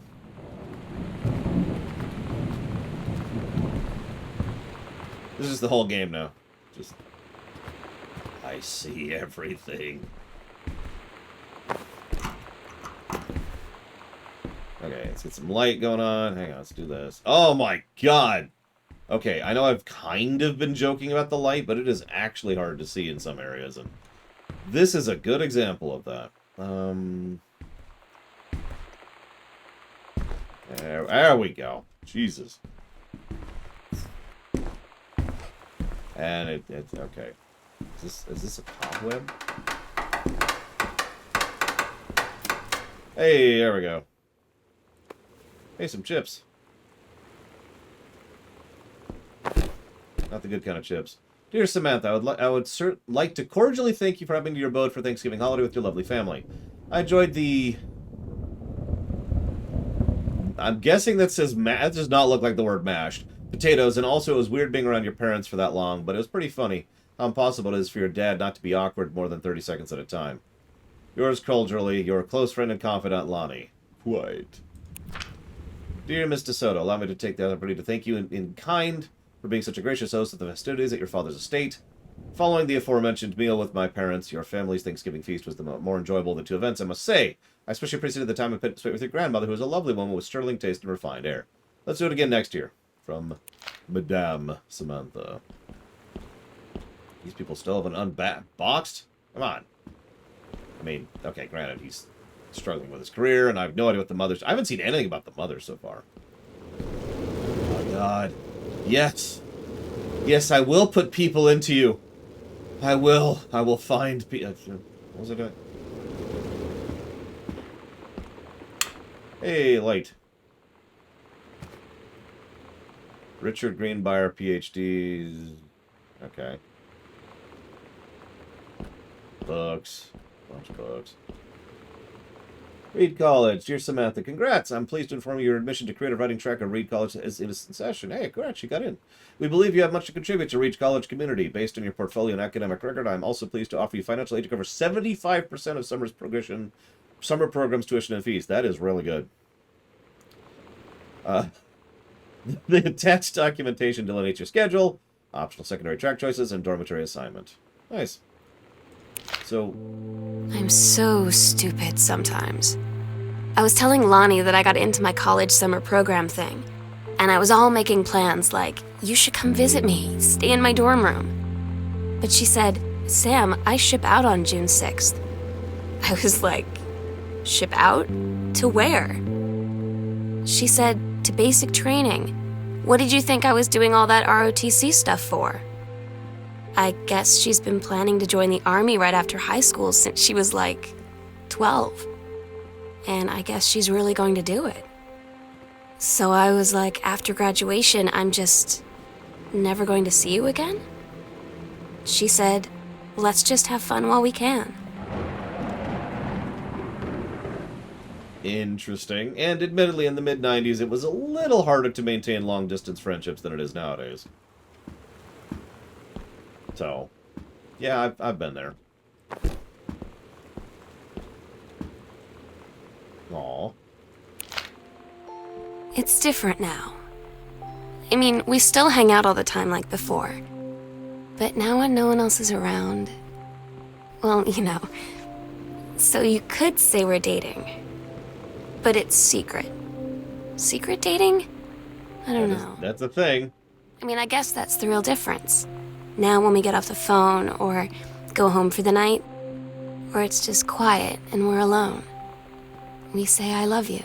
Aw. I mean, who hasn't had a secret significant other? Don't answer that. Aw. Again. I have a feeling this is going to have a bad ending, actually, which really makes me sad. Nicolas Cage. I could probably think of a movie I've enjoyed Nicolas Cage in if I really sat and thought about it. But I can't think of one right off the top of my head, no. I'm actually not a big fan of his. He usually tends to do one of two types of films, and I'm not really big into either. You know what? There you go. The Rock. I'll actually give you that. But usually he does two types of films. way too realistic, and therefore stuff I can't tolerate, or way too ridiculous, and therefore stuff I don't find enjoyable. I will give you The Rock, which is worth noting because The Rock is also probably my favorite. I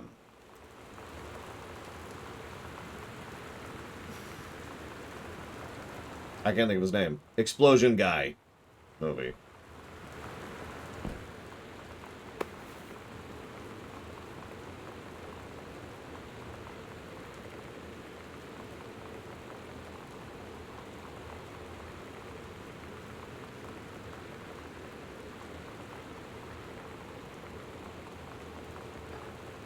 Weapons dealer was Lord of War. And yeah, I have not seen Face Off. I've seen bits of Face Off, but I've never actually seen Face Off. Never watched all the way through. Michael Bay, thank you. Couldn't think of his name. Con Air. Wow, Lore. Con Air was actually reasonably enjoyable, but honestly, and I don't mean this to be mean, but if you eject Nicolas Cage from Con Air, it doesn't really detract from the film all that much, because most of the value of that film is everyone else, right? Like, look at the supporting cast in Con Air sometime. That is a good spread of actors to make that one. It also has Colmini in it, which is awesome. But anyway, so let's read the review here, the Frank review of our book, our dad's book, excuse me. And yeah, John Malkovich was in it. We had Steve Buscemi, who did a brilliant job in his role.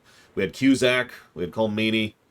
I can't remember anybody's names, but the guy who played the one guard was really good. Just generally good cast. Anyway, sorry. Dear Terrence, thank you for sending along a copy of your newly published book. An author's first published manuscript is a momentous occasion. I read it this afternoon. I certainly recognized my son in the subject matter. So this is something we got from our dad. Our grandfather. I keep forgetting we're Katie. So our grandfather, his dad. I certainly recognized my son in the subject matter. An author's work is the externalization of that which he holds dear and that which he fears. And in this respect, I believe your work was successful. But the lens through which the personal shone was needlessly clouded by genre cliches and implausible dime store science fictional spelled wrong, Deus Ex Machina. The great authors speak of their life's milieu in clear and honest tones, the lens crystal that reflects their thoughts without distortion. I congratulate you on surviving the great ordeal that is publication. Most people never publish. And rest assured that readers of your chosen genre will lap up copies hungrily, but I urge you to shed the artifice. You can do better, with a father's love and encouragement. And he has to put the PhD there. He has to put his PhD on his frickin'... What kind of dad... What, I've known people like that. I'm related to people like that, so what the hell ever. Mom's citizenship.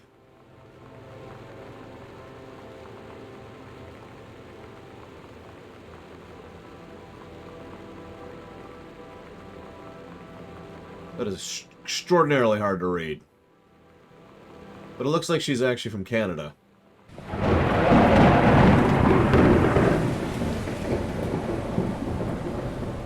You don't like my hat? You don't like my hat? Alright, so, let's see here. I knew people would comment on the hat. That's how that works. I know, right, Jaludo? There's just something... Like, I get being proud of something you've accomplished. There's just something unnecessarily smug about writing PhD. Like, if I was to write a thank you letter to my grandmother and say, your grandson, Lore, PhD. And it's just like, what?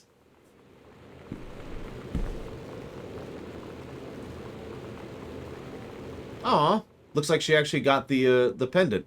Probably paid for it with all the stuff she sold, but, you know, whatever. So she got the 2-heart pendant. That's cool. Girl Scout. The band formerly known as Cub Scouts set list. Okay, cool. Oh. Todd's band lost their singer. Todd said he sucked. Lonnie said he got sick of Todd's shit, and he was complaining about needing a new singer. So Lonnie was like, I can sing. And they were all kind of like, you can? And she was like, probably. But she's been rehearsing with them for like a week now. And I finally got to see them play in Todd's basement today. And she's actually really amazing. I feel so proud when she's on stage.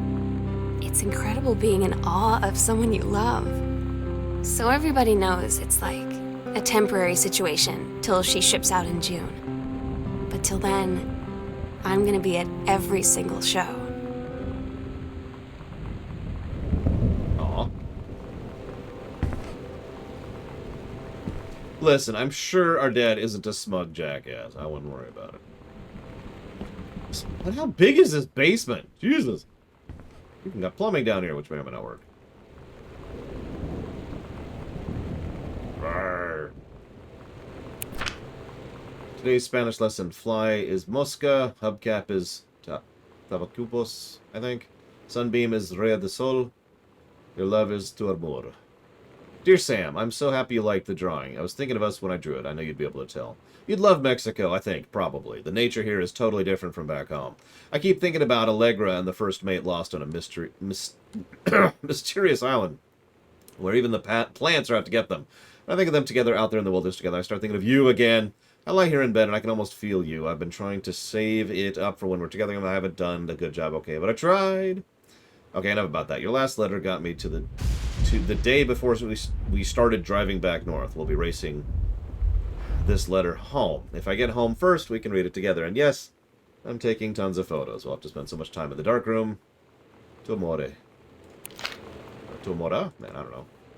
X-ray specs.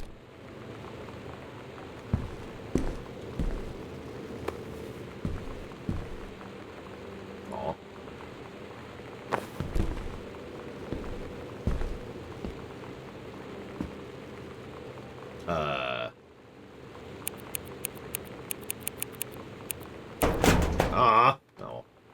Thank you, Melkor. I've noticed the hat is very polarizing, which is interesting. I wouldn't think a simple trilby would be polarizing, but here we are. I have literally heard some people say, God, that looks terrible, Laura. And some people say, man, that looks great, Laura. Not equally. No light. Great. Is there a flashlight?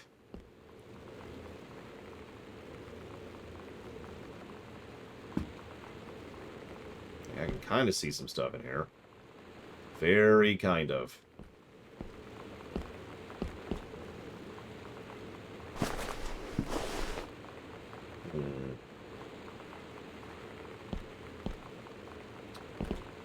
Yeah, for once I actually need a video game flashlight. Holy crap.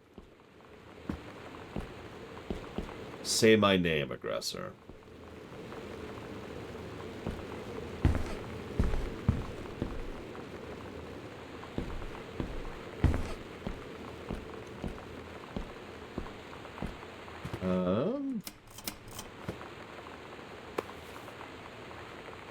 Hey Sam, I'm writing to you from something Falls. I'm here on a stupid class trip, which is stupid because it's March, and I don't know if anybody running the school has been to Oregon, but it's cold and rainy in March.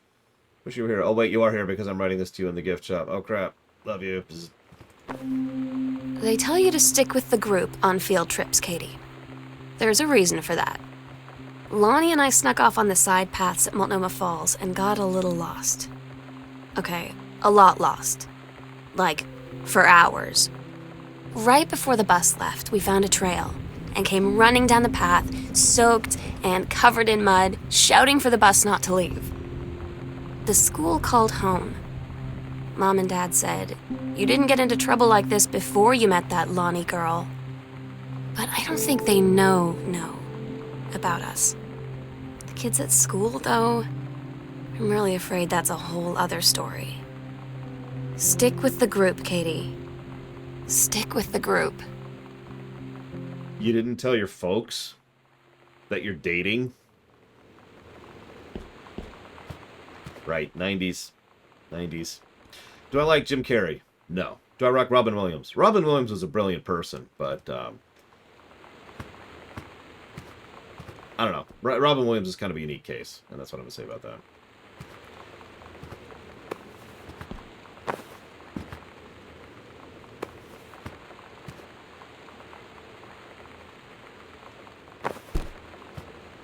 Oh, that's that one.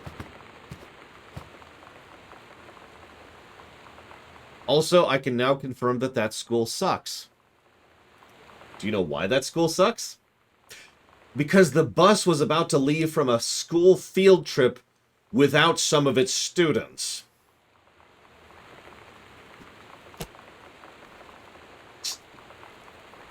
That makes me want to slug someone. Just remove everything else from the page for just a second. Yeah, you didn't do a frickin' head count? That pisses me off. For any reason, for any circumstance. Yeah, that is literally a crime. That is legally a crime. God. Did you know that if my niece gets off the bus and there are not one of two people who the bus driver has documents to recognize waiting for her, she's not allowed to let her leave the bus because the proviso is her parents aren't home. Her legally allowed parents aren't home. This is a really basic safety feature kind of a thing, which I'm fully in favor of, I should probably mention. I happened to be there to greet her at the bus. Naturally, the bus driver didn't know me. Naturally, the kiddo running up and glomping me kind of helped a little bit, but she was still legally obligated to say, I need to see the parents. I'm like, no problem. Now, the problem was at this point in time, my sister was having some issues and my brother-in-law was in, effectively a wheelchair situation. Nevertheless, I got him wheeled out to the door so he could wave at the bus driver so that she would be aware that he was there and therefore could now legally allow her to leave.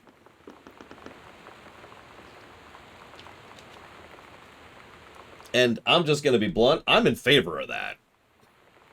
Those kind of double-check systems exist for a reason, Anyways, sorry, just... Yeah, right, Krensler? When I got off the bus in school, I got off a couple of miles from where... Okay, I don't want to give one of those, I have to go a while. But no, it was actually... There was this one place, this is Southern California. And it was a ways, because there was one bus stop for this entire region. And because it was just this colossal urban sprawl. And so it was actually about a mile and a half over here. I still remember the route. And that was a hell of a trip. I agree with that, Von Falkenstein. That's why Pokemon is better than real life, right there, in a nutshell. Wouldn't need that crap in Pokemon. Who doesn't like Hook? So, the shoppers on Main Street were surprised today at the announcement that Mason's Pharmacy would change ownership. Rumors swirled that the sudden sale of the pharmacy was transacted for a song. When asked about the speculation, the deal had been signed for as little as $1. Mr. Samuel said, okay, I don't know what that has to do with anything, but whatever.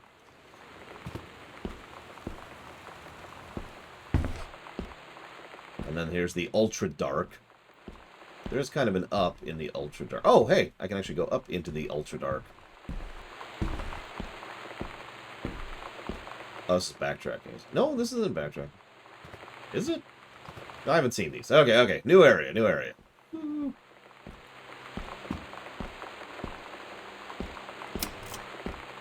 I'll deal with that in a minute. So we've got the Bratmobile, we've got costumes, skeletons and devils, cheerleaders from the Smells Like Teen Spirit video. Really? One girl dressed as Jackie Kennedy. Psycho House Girl. The coolest stuff about being the Psycho House Girl. Cool. Everyone in the hall thinks you don't know. You're looking at them and whispering as you walk past, because I guess they haven't heard of Peripheral. It's a lie to mom and dad situation, but it was so worth it. The girls on stage were just loud and real and awesome, and everyone was moving like one huge tide of sound. Pizza box. Shouldn't be any pizza in there.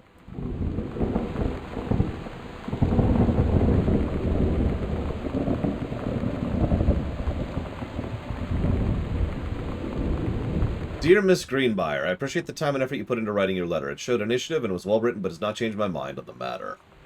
While I understand that Miss DeSoto is a friend of yours, the fact of the matter is that she defaced school property with profanity.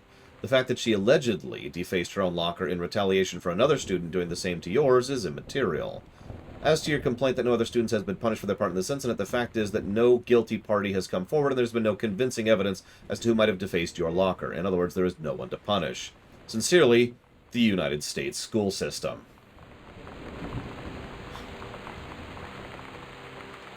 I don't get Lonnie sometimes. Like her band. and our zine and her hair and everything are all anti-authority. But I watch her in JROTC, and she's doing drills in perfect formation, following orders, no question. And there's all this stuff in the news about don't ask, don't tell. Like, she's going to join the army and then have to lie about who she is. She said they don't need to know what they don't need to know. Like it was no big deal. This from the girl who trashed her locker to, like, defend my honor. I've learned when to stop arguing, though. I don't think Lonnie even gets Lonnie sometimes.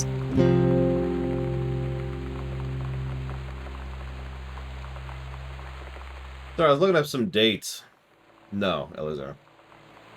Apparently, Don't Ask, Don't Tell was actually put into policy in 1993. Is that still a thing?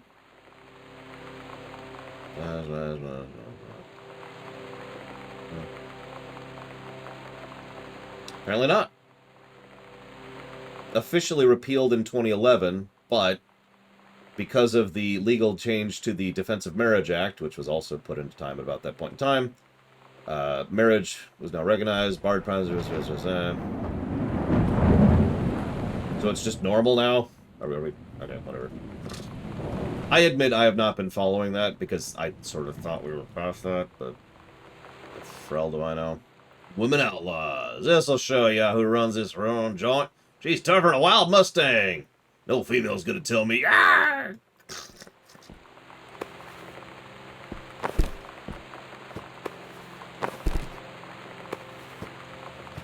Kicking against the matriarch. Can't you just flat out copy the picture?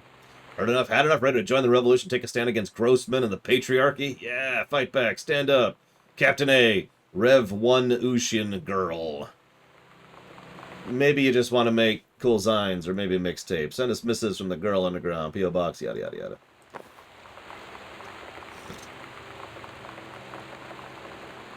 Lol. Yeah, see, that's the weird thing. So, okay, shouldn't even admit this, but I have family members who were in the military who thought Don't Ask, Don't Tell was a good thing. Now, you're probably thinking, what? Why? Because of how it was applied. But they were into the theoretical side of things, if that makes sense. In other words, they were in favor of the tolerance, the stated intent of what that policy was supposed to be. This is the Clinton administration, as a bit of perspective here. And then, well... Oh, hey, we're in the other part of the house.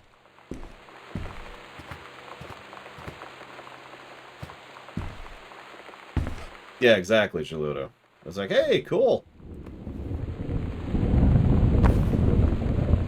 Hey, Lonnie, sorry Mom was such a woman last night. She hardly is ever around since her forest is like an hour away, and when she's home, she takes it out on you, because you're not a member of the family. She knows you won't call her on it. I'm very sorry. It's okay. I know she's just jealous of our cool freewheeling lifestyles. I'm sorry for you. I'm very lucky my mom lives in Florida. You don't have to have a mom. You have to have a mom every day. Sorry, I didn't mean to bring up the mom thing like that. I know I shouldn't complain. No, I'm being serious. My mom's just a psycho Christian, and her new husband, Dawn, is a complete tool. Living in Florida with him is her eternal punishment in my mind.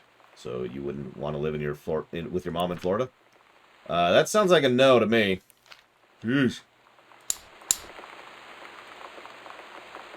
Offer promotion to her. So she apparently is the conservationist I just mentioned earlier. Bill Murray? No. Due to your exemplary management of the Flintlock prescribed burn operation, hey, I was right, it is a plot thread. The service's need for experienced personnel to direct regional operations, we would like to offer you the position of Regional Conservation Management Director, responsible for operations throughout northwestern Oregon. Ah, that's where we are. Your assistance would be sought out, I think it actually mentioned that earlier. Your assistant would be sought out to fill your previous position on site at the Flintlock National Forest. Your new posting will be at the Regional Management Building located at blah, blah, blah, which should be more convenient for your daily commute. Please respond as much as possible. Looking forward to your reply, blah, blah, blah. Cool. So she's doing well, and is clearly where all the money's coming from, because it's not coming from Dad. Wait, people want to live in Florida?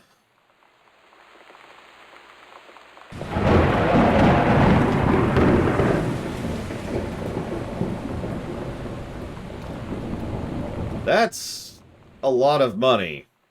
Now. Never mind in the 90s. $120 for a styling. I mean, it's several things of style. Yep, this is where I thought we were. Hey. Do I like Arnold Schwarzenegger? Yeah. Do people not like Arnold Schwarzenegger? Do you not like Arnold Schwarzenegger? Are you just secretly anti-Austrian? Hey, it's a Warcraft reference. Maybe. I have no idea. I don't know what this is. Boop. See ya, loser. The skull was the coolest thing I found in Mexico. It was like $3. Oh, that's the skull that's on the... She didn't take the skull with her? Oh, whatever. Mom's purse. What's the pamphlet here? Oh, that's... Yep, that's her. Forestry Research and Education Manual. Oh, hello, what's that? Hi, Jan. I got 2 tickets for EWF on Thursday, but my girlfriend says she doesn't much go. Her taste in music versus ugly. So, that leaves me with an extra ticket I thought you might be interested in more than Brush and Freezing Rain, right? Rich. She's married, dude. No, there were the postcards I sent.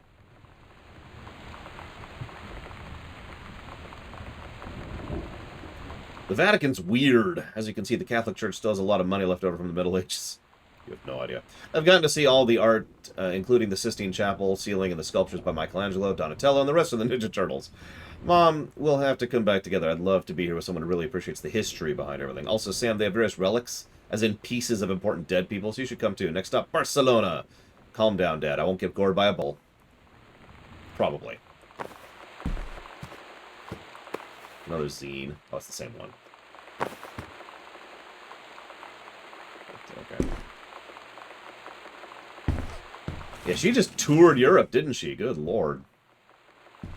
I've never really even been out of the country. I mean, I know this family has money because of the house we're in. Jesus. I'm with Mockingbird. This place is huge. Terrible. Would need to be completely turned over from the upside down, but, you know, still huge. First off, congratulations, Janice Greenbeard, Regional Director. And I say, oh, hey, it's the woman who was jealous of us and our giant mansion. I say congratulations, because come on, you're going to take the job, right? What are you writing for? Waiting for an engraved invitation? Call him back. But in the meantime, let's discuss this little outing you had with your own favorite flannel-clad hunk. What a blast. But you sound like you're reading a lot into an innocent night out. You're sure there's something there? You said he's an out-of-town girlfriend. You sure they're not serious? Okay, we have to figure out when we'll see each other again in person. Enough with the letters. Congratulate margaritas. Bless. Aw.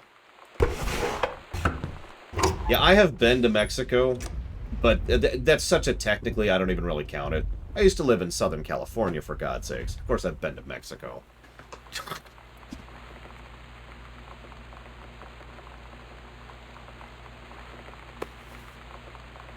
The Accidental Warrior. Don't give up on this, honey. He crumpled it. Don't get... And the what? Okay, what do we got here? More dark areas. Does nobody in this family know what a light switch is? Why don't they leave all the lights on when they're not at home and in a dark and... Okay, never mind. Ignore me. Oh, there we go. Jesus, this is dark. Is this like the guest? He has a freaking guest house on... How big is this place? Hang on. We can actually see how big this place is. Look at this. Look at this place. You know how big my apartment is? You see that TV room over there? That's my apartment. Sorry. By the way, this place costs $800 a month. More packs of cards. I just fucking gambit, I'm telling you.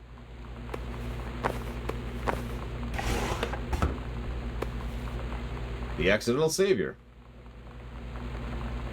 Well, there's your problem.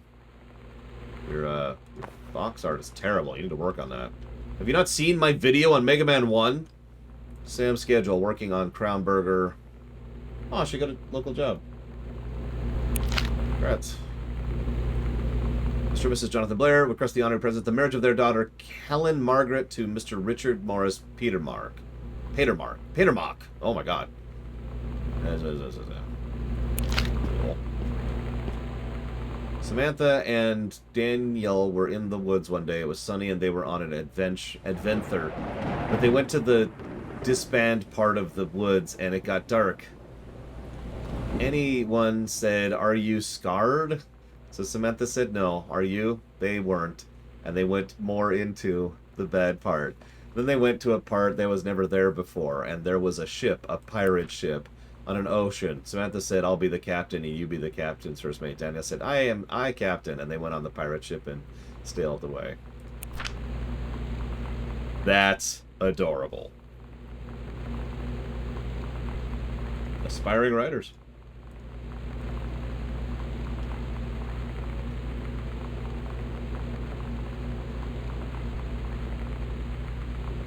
I have no idea.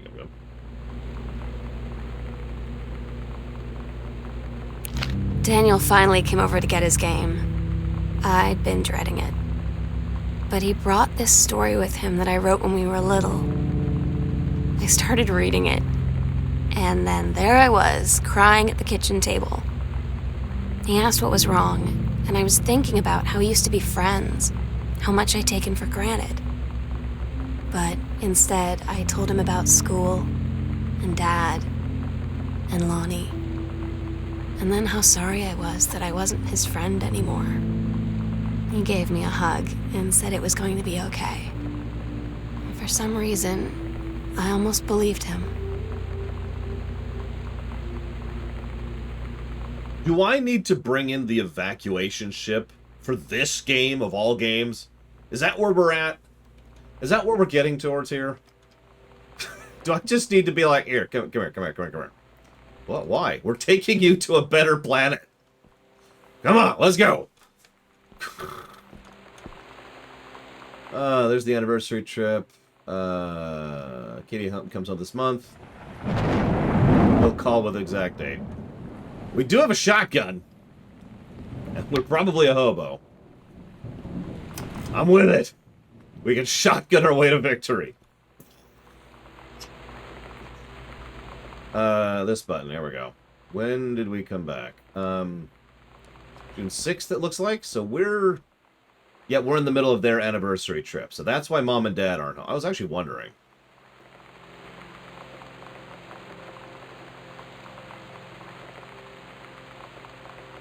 God, that's hard to read. Oh well. Light. Congratulations on the new position.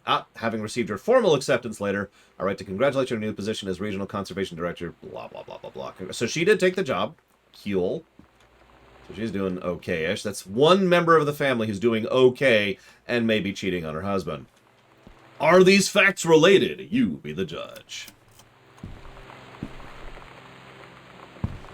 Another thing I want in that future that will never happen until I conquer the entire planet. Walk-in pantry. My grandparents had a walk-in pantry. I loved that.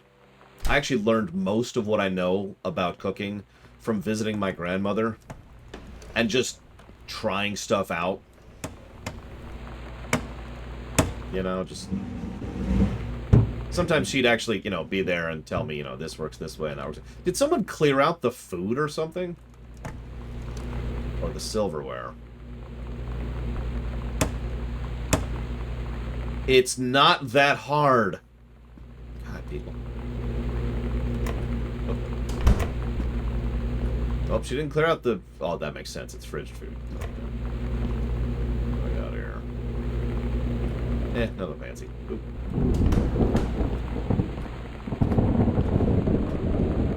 I actually took a class too, but I did it for fun. You know the biggest thing I learned in that cooking class? No joke. Can you guess?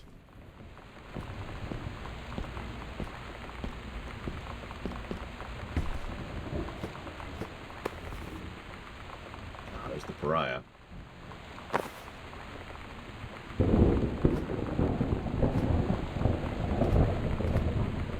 No idea? Alright. Tips for washing my hands. I actually still use some of that stuff to this very day. Like, there's this whole thing. You do this, you do this, you do this, through, in, like that, and like that. And then you do this for a minute. And I also learned the counting method there. 10 seconds just getting the soap on. then you splash your hand under the water very briefly, so that because water and soap is both necessary. Like just soap doesn't actually clean anything, just like just water doesn't clean anything. You need water and soap, so you get a splash of water, another 10 seconds, and then another 10 seconds under the water to rinse out. And that's pretty much my usual I'm about to do cooking thing to this very day. I did that this morning.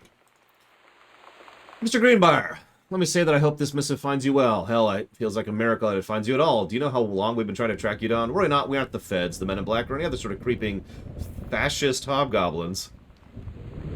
In fact, we're on your side. Let me start from the beginning. Unknown Dimension is what you might call a specialist publishing house. We traffic in the weird, the ahead of its time, the lost but not forgotten by a small but dedicated group of plugged-in bibliophiles type out there. Mass-marketed, shunning, visionary expression that refuses to be taken on anything by those certain terms. That is a hell of a run-on sentence.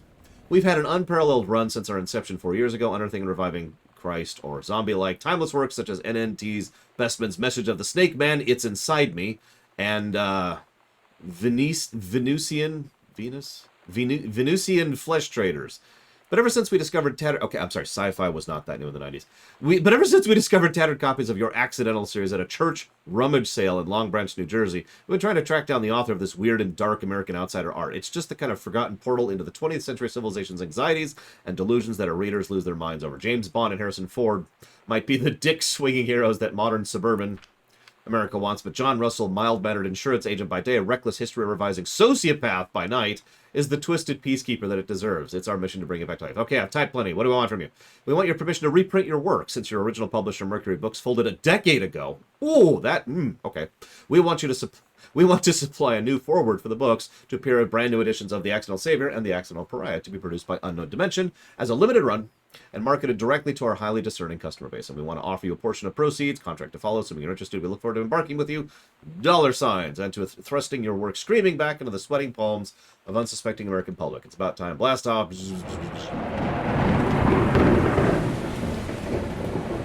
Yeah, interesting. Maybe he managed to get a little financial boost. Maybe he sold well enough and that's why he got the house. Like, maybe that is what got him the money to buy this freaking house. When was this is March. So that's not true because this is June now. So this actually happened after he got here. Still, Sam, your mother and I will be away for a long weekend celebrating our anniversary June 3rd through 7th. We'll be camping in the gorge, but we'll give you a call on the way home. Sorry, the kitchen is still mid-renovation. Never trust a contractor. $40 on the table for pizza while we're gone. Be good, Dad. $40 for pizza? All right, 90s. You remember? That was the thing. Oh, hello. Did she throw away her... Yeah, she totally did. She threw away her job. Can't say anything. I've done that several times. Maybe it was a scam. I don't know. But be honest for a second. Would you go with it? Real question. Knowing everything that if you've been watching this, you know everything I know about his situation. So, given his struggling review career and given his struggling authorial career, would you go for it?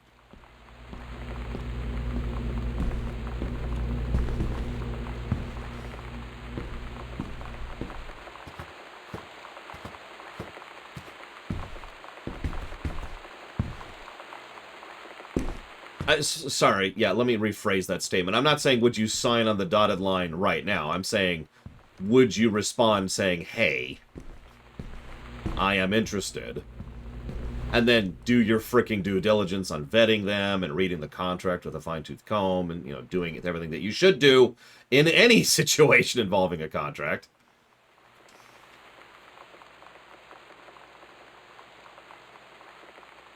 I actually agree with that, Crazy Norse. I've talked before. I think I talked about this during Polemic Day. I don't mind mentioning here because it's not really polemic. I really feel like the generational gaps are shrinking as we get older. Hi, Tailwag. Hang on, let's get some light. Barcelona. I had a wonderful time on the beaches of Barcelona. Dad and Sam, and I think you would like the gaudy architecture. It's from a strange alien world. Anybody been to Barcelona? I am heading to my final destination, Amsterdam. For how long? That depends. I'm running low on money, and I'll look for a cheap standby ticket and look for you when I'm getting home. Sorry for such short notice. Can't wait to see you all again. It'll be good to be home. Nobody's here to greet me. Katie, whoops. There we go. Me too. Mockingbirds, me too. Not the Barcelona thing, the losing people to them being old and stupid. And I'm just going to say it that way. I've often wondered if that's a generational thing or if that's a personal thing. Like, this is going to sound like such a bizarre question. Is it an aspect of culture, technology, or is it just individual people who are willing to change and who are unwilling to change, right? Because I could easily say I know plenty of people who are willing to change their minds, but then again, I've kind of sifted down my group of people that I interact with over the decades, you know? Like, it's not like I really have a good sample size to really judge that anymore, so I don't know. Sam, I wish I knew how to explain it better. The Army... Ah, this is from Lonnie. The Army is this thing I grew up with. It's part of me. My dad's Army friends are like family. I've always known it was where I'd end up. Never thought of any other way. I wish it could be different. Maybe someday when I'm settled at a base and you're done with college and you're a famous writer and I can rebuild a tank engine with my eyes closed, things will be different. Until then, we can be together. Until then, L. I mean, that is a very real possibility to go to. I don't know. I don't freaking know.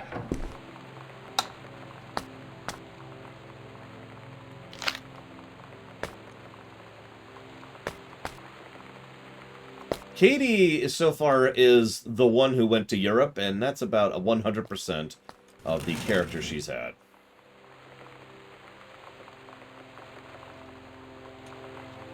Which is fine. I mean, it's a viewpoint character, but...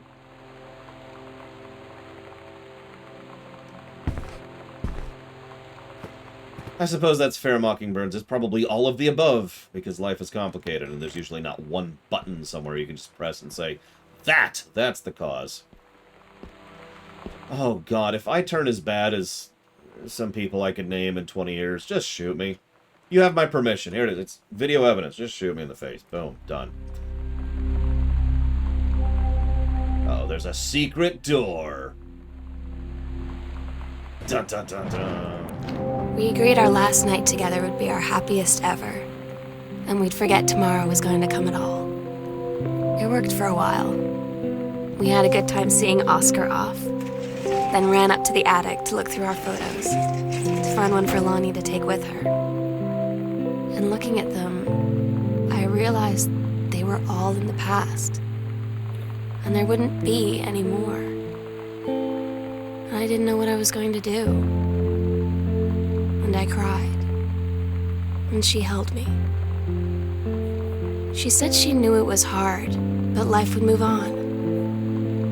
I said I didn't want my life to keep moving without her. That's when she cried too. I was so exhausted. I must have fallen asleep like that, in her arms. In the morning, I woke up, and I was finally alone.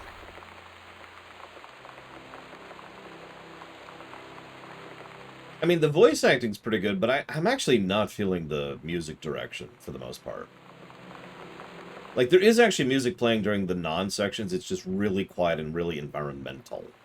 It's just there so that there's not nothing. So I'm not dinging it on that part. You know my feelings on dead silence during long sections of nothing. But I don't think I would give music direction a positive. Also, I'm trying so hard not to be the cynic here, but you're 17. Do you remember your significant other from when you were 17? I do. I can tell you a lot about her, and that I haven't seen her since I was 18.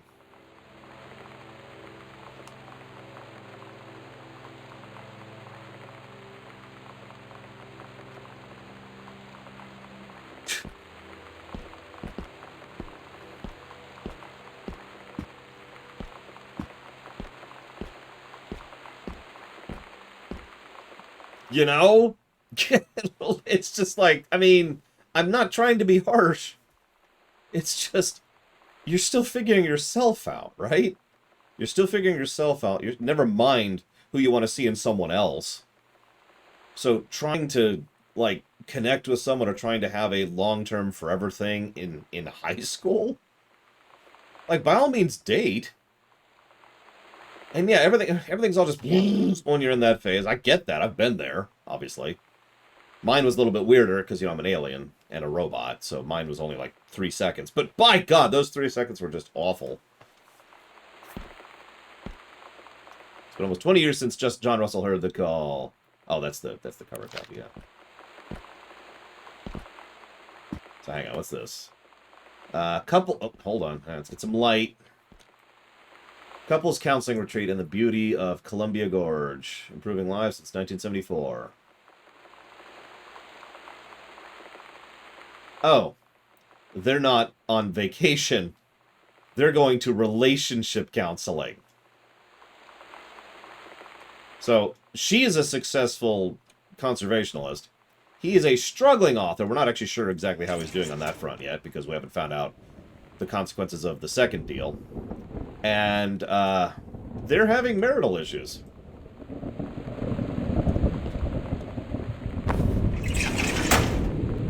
Dear Kaz, can't tell you what a joy it is to see John Russell back in print. Thank you very much for sending along copies of the new editions. The cover art is really something. I know you said the Unknown Dimension isn't in the business of printing new material, but this revived interest in my work has brought on a wave of inspiration, resulting in a manuscript that completes John Russell's journey, which I think you may find intriguing. It is reflective and introspective without forgetting the excitement and weirdness of the Unknown Dimensions. I hope this will find an exciting new direction. So he wrote a third novel to send to the second publisher. But we don't know if it sold or if it did anything. I just know that he wrote one.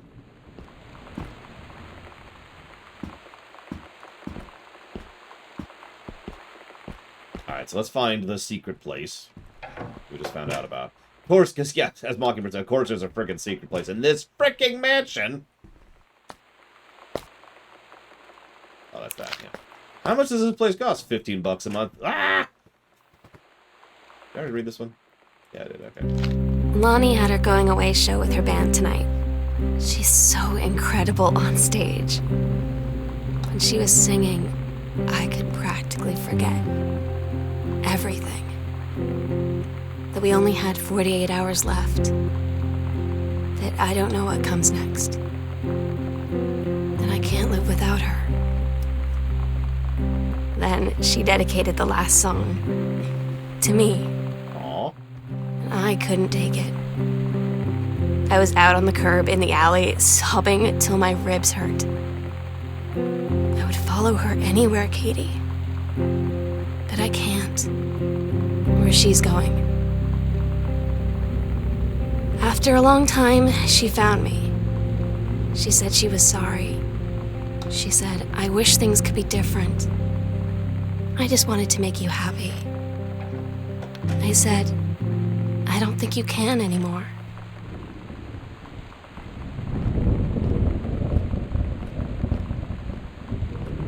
Hold on. Okay. That's what I thought.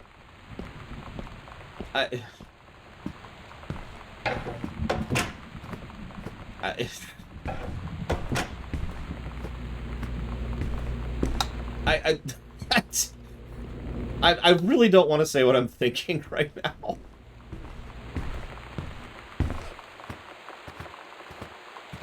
Oh, I have, Pitkiss. I've been through that. Oh, that's fun. Oh, hang on. Gotta turn off all the lights. Hang on. Thank you, Tailwag, very much. I am glad you enjoy. If you would like to put that particular sub towards something, show, game, for future streaming, please let me know. Jot it down here.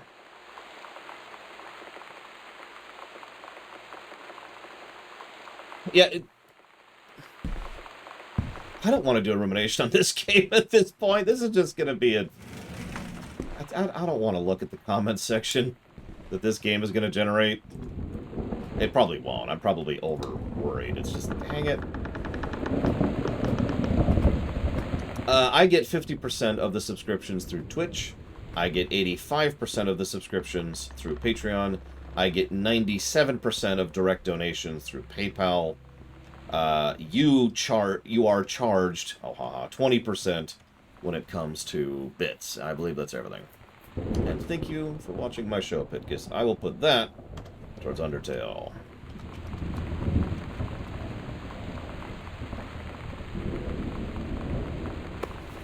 What is this? Possession and exorcism. Right. Oh no, it's a ghost! Sorry. Name tag. Oscar. Okay. That's cool. What's this? Okay. Honey snaps on the food pyramid. Oh god, the food pyramid. I think it's the exact image, too, that every frickin' thing used. And there's the attic key. The sunset light in this house is the saddest thing I've ever seen. I just want to sleep. When I'm in the attic, it almost feels like Lonnie could still be here. She's just downstairs. I'm just waiting to hear her pull down the hatch and come running up. Maybe I'll go up to the attic and wait. That's the one, Loner. Oh, jeez. Hang on. I turned off too many lights. Oh, God, this game is so dark. Oh, Jesus. Okay, there it is. I found it. I found the door. Whew. Did I go through this place? I think I went through this place.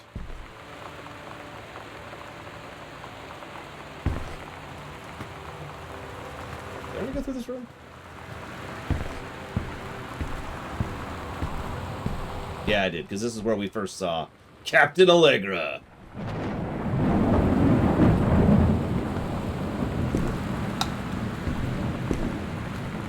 Yeah, well, let's go see how it ended. Oh, camera. Oh, God. Okay, here we go. I'm on an OLED, Platonia. But yeah, if you could see something on that, then your eyes are just better than mine.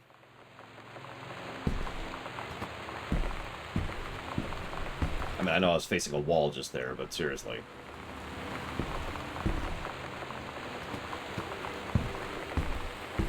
So clearly, this is when the demons were summoned. And this actually, this is a prequel to Doom. Huh. I know.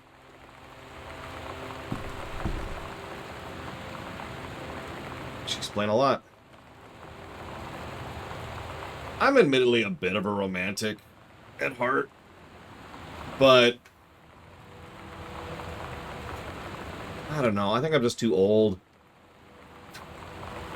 And by that I mean I was just too old back in 2005, which is when I hit this point.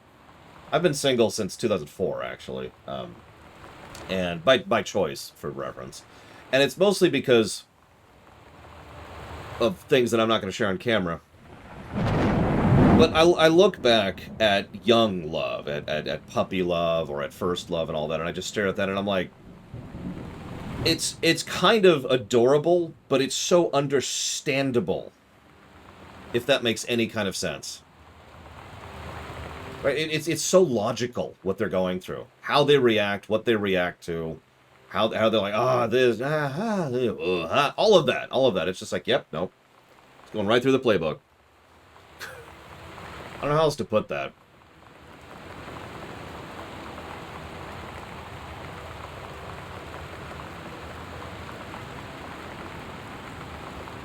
See, I don't agree with that in Oceans, but then again, like I said, I'm a romantic. To quote myself, if it's just meat, then what's the point? Well, let's see. Hang on, Zalok. There, 4 lights. And thank you very much, as always, Zalok. And I'll jot that down for the Quest for Glory block. Alright, where am I at? Aw.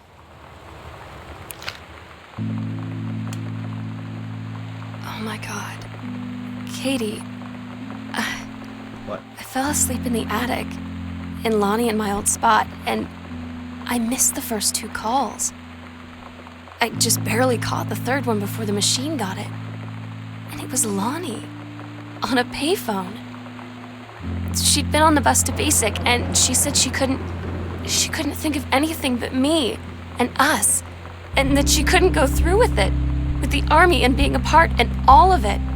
And so she got off the bus in Salem. She said, "Sam, I want you to pack up everything you can and get in your car and come find me. And let's just drive." until we find somewhere for us. And she asked me if I could do that. And I said yes. Yes.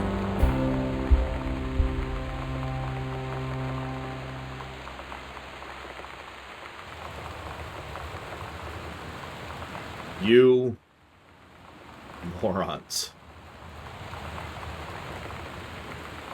Ugh.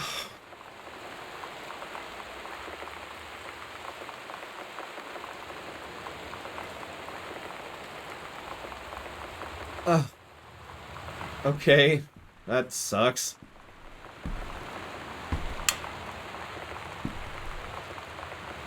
Yep, that explains the theft that we saw earlier.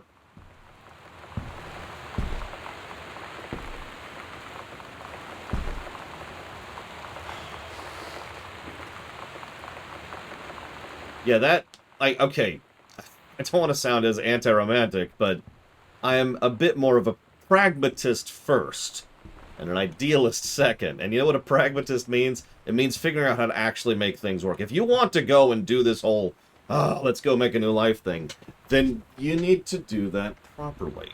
You need to think about it. You need to plan for it. You need to prep for it. You need to have backups for when it goes wrong. You know?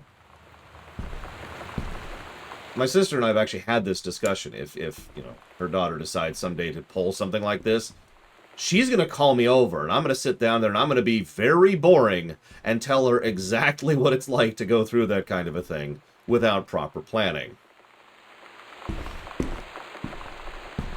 And she's going to listen to me. She usually listens to me. Because holy crap!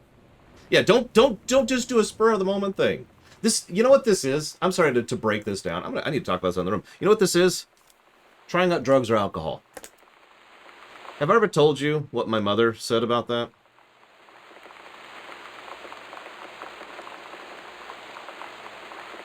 You want to try that crap? You do it at home with me. You do it in a safe environment. You don't do it on some kind of spur of the moment thing. At some party, or at some friend's house, or because you're trying it out, or because you're being rebellious. You come home. You do it under safe circumstances. And good God, has that stuck with me since the first time she told me that. And I agree with her. I don't agree with my mom about a lot of things, but I agree with her on that completely. Yeah, or in a condemned building, right? And this applies. That's why I'm saying this here. This applies to this. Okay, so you're a lesbian in the 90s. Okay. A lot of people are going to be like, huh, about that because they're stupid. But you come home, you talk to us about it. Granted, I'm not sure what her parents' thoughts and all that. I haven't seen anything about her parents' opinion on this whole thing. But, like, right? Yeah, Zillow. That's going to take some paperwork, but I can do that off camera. I'll make a note about it right now. I can do that. I hope not, Krenzler, but yeah, it's very possible. So, end of game. Do not read if you're not Katie. We are Katie, so. Katie, I'm so sorry that I can't be there to see you in person, that I can't tell you all this myself. But I hope as you read this journal and you think back, that you'll understand why I had to do what I did. And that you won't be sad, and you won't hate me, and you'll just know that I am where I need to be. I love you so much, Katie. I'll see you again, someday. Love, Sam. That's the end? Whoa, whoa, whoa, whoa, whoa, whoa, whoa, whoa, whoa, whoa, whoa.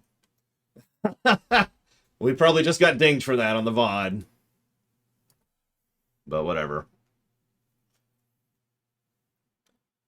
Yeah, at least she has rich parents, even if they're apparently not parents she can talk to.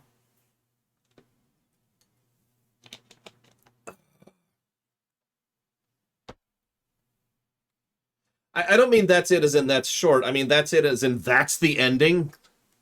I was really hoping for something else at the end there. Anything else at the end there.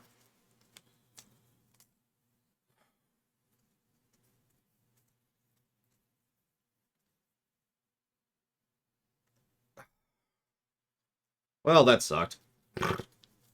Now we gotta review this.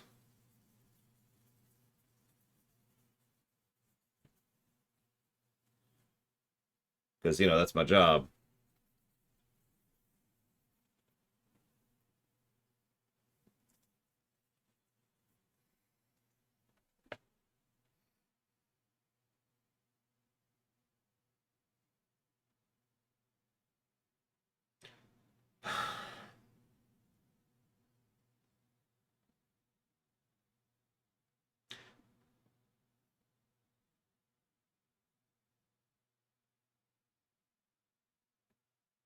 It's not good music.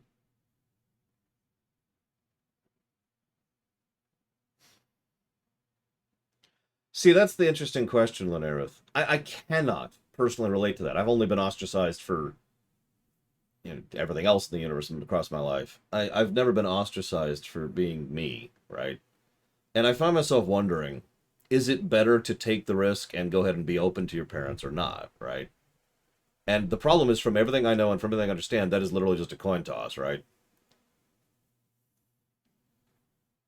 So is it worth flipping the coin or not?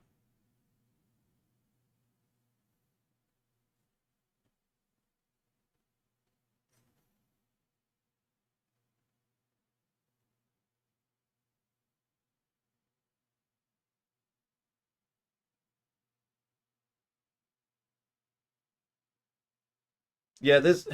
So here's the most negative thing I'm going to say about this game right here. You ready for this? Romeo and Juliet. Nowadays, most people know this, so this isn't really some big revelation. But did you know that Romeo and Juliet is not a romance? It's not a play, movie, whatever. This nowadays that's pretty common knowledge. I have to say that like it's some big thing anymore. But like,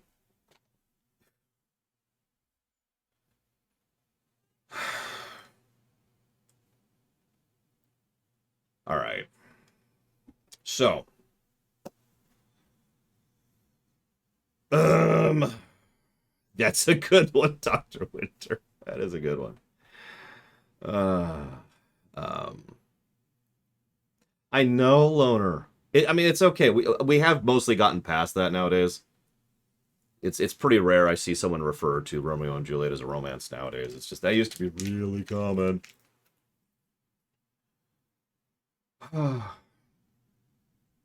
Okay, so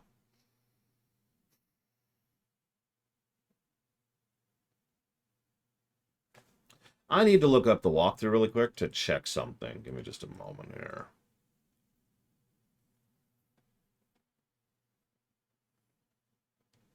Apparently, there's an all lights on modifier. I wish I'd seen that. What's with the duck? Give me a sec. I'm just reading here. Oh, apparently there's an achievement for putting the duck somewhere. That's what's up with the duck. Okay. Yeah, suicide is painless. My freaking arse. Anyway, sorry. Out of key. Drop the duck. Door. But where's the combination? I never did find the combination for the locker, and that was actually a barrier to progression. It was a bottleneck. The rest of the game was reasonably well designed in terms of flow, in terms of figuring out what is where. In fact, I would even go so far as to say that the construction of what story events you find out which order was reasonably well designed. You notice that we were getting things roughly chronologically, despite the near total nonsensical way we're going through the house, because that's the direction we're going through gameplay-wise. So, going back to what I was talking about at the beginning, there actually is some gameplay flow to this game.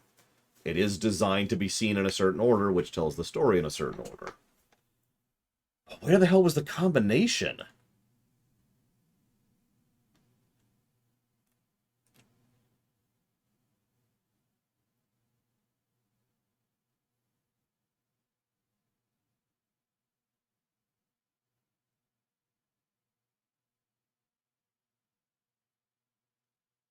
Of course there was, Dr. Winter. Hang on. Just give me a second.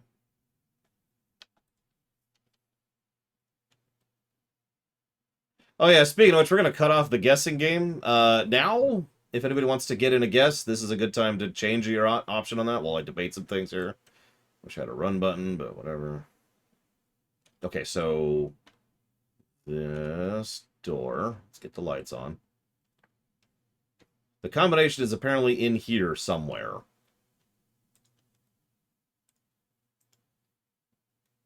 Oh, Jesus Christ.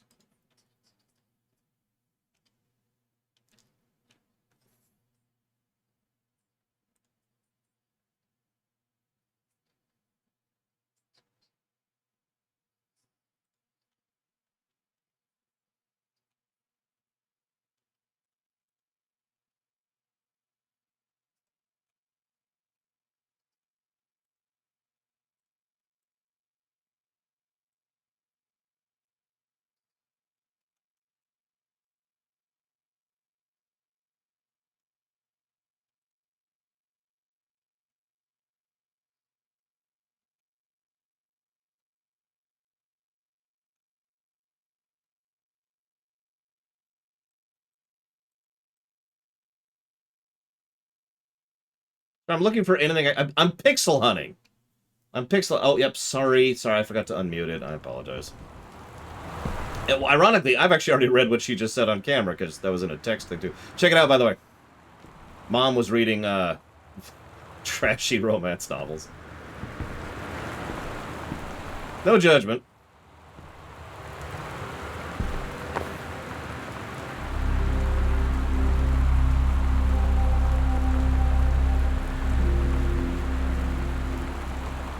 Okay, so... closet. Okay, hang on.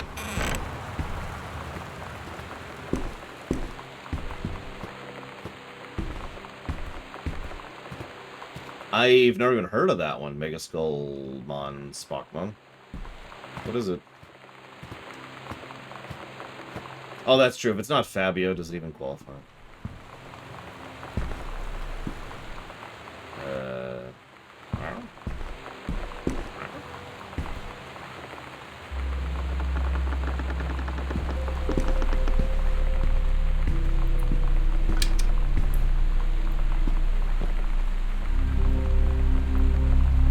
Okay, I already found that one, but that's whatever.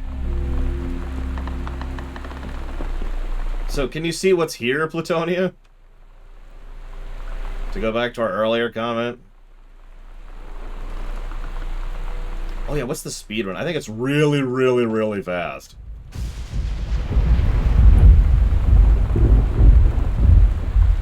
On home.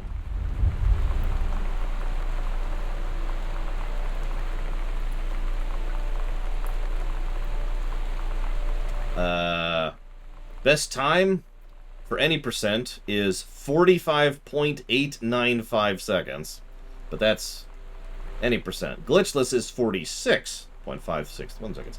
100% is 3 minutes. Okay, so since you can see Plutonia, I mean, I can see the ground there. But that's about it. Is that a door?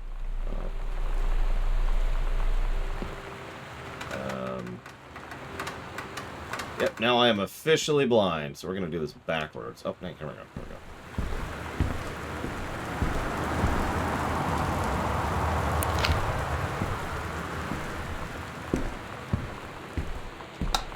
There we go. Oh, this is just... I've already been in here. So where's the freaking combination? Okay, this is ridiculous.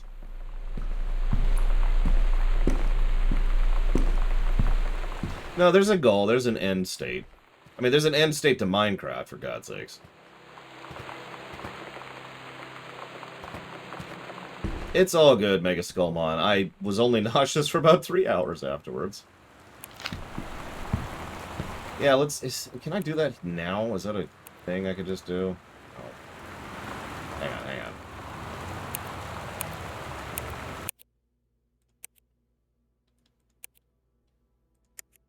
All lights on. We can disable the map, unlock all the doors, disable voice diaries, and enable commentary.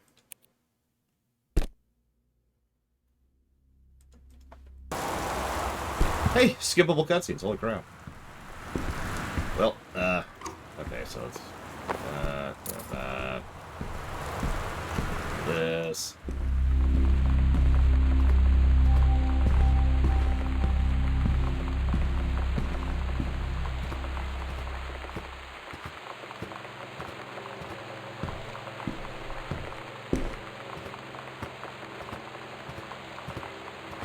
The guide said something about it being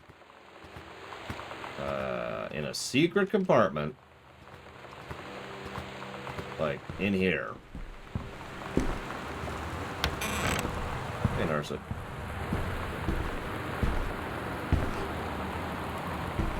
It is actually Zalok, and it might be the only gameplay positive this game gets. We'll see. Okay, well, that's cool, but there's no thing there. That doesn't change anything.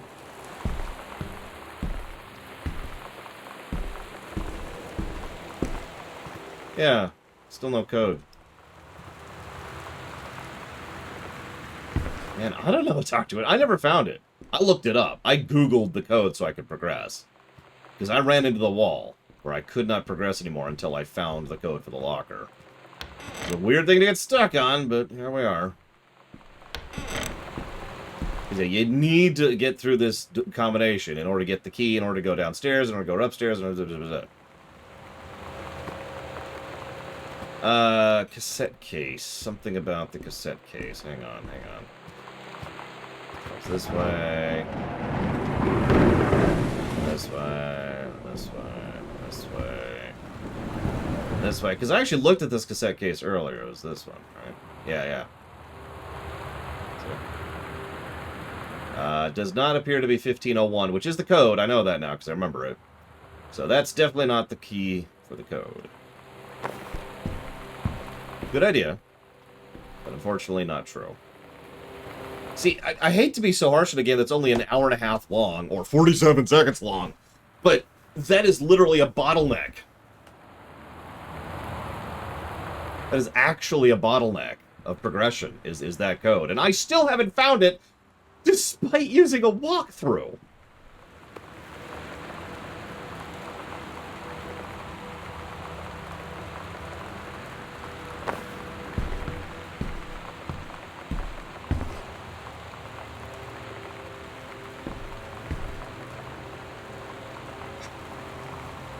So, that's a negative. I'm sorry. That is actually a negative. I hate to do that. But that is actually bad game design. Yeah, explore the house, but good luck finding this code. Whatever. Moving on. Okay, so, hold on. Oh, haha, hazardous. Explore the house, get stuck forever. Wait.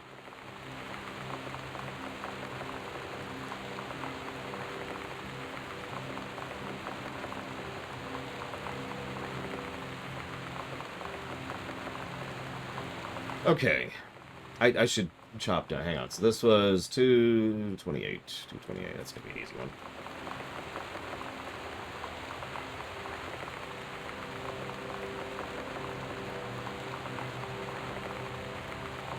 Ramirez!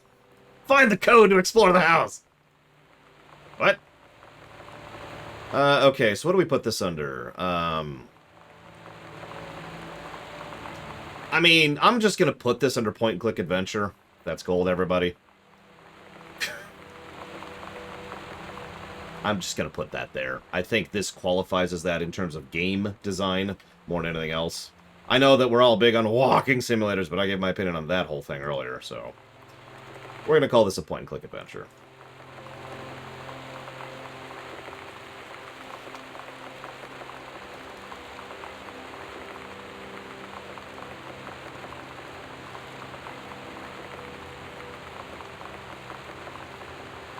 I've never played, Finding Edith Finch? I actually don't even remember the name of the game. That one came after this one, right?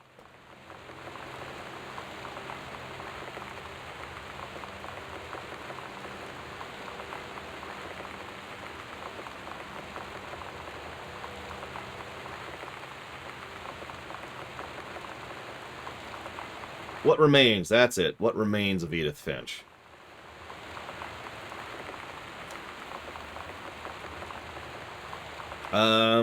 So let's look at the gameplay first. This is probably not going to take long. On home.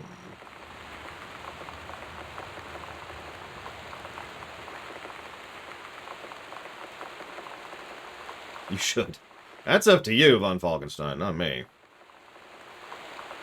I don't decide what I play.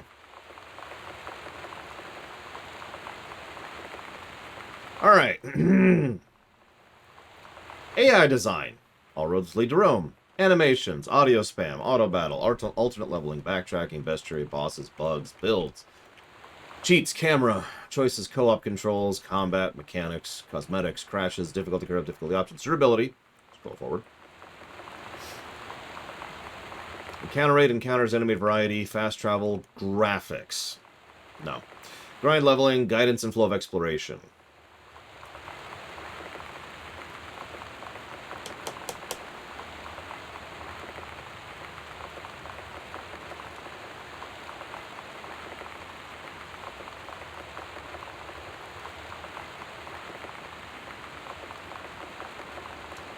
Except when it does it wrong, which is the damn keyed I've already given a negative for.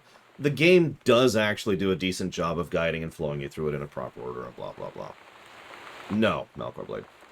So I will actually give it that.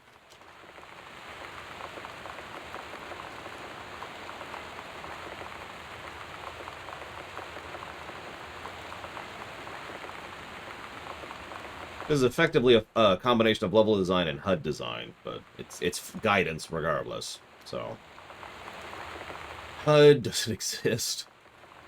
Info, integration, interface, intro. I'm not even going to call an intro and outro to this game. I think for once, I'm just going to go ahead and eject those. Gameplay-wise, we'll talk about them narratively in a minute. But gameplay-wise, there is no intro and there is no outro. Hey, Lolum Loss. Itemization, kit, launch levels, level scaling, lighting.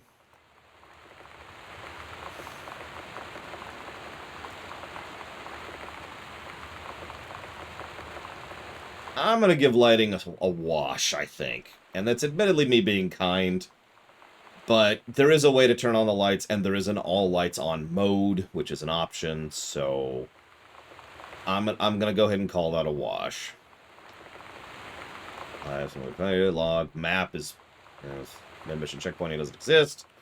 No minigames, no missions, no mod support. Music is barely there.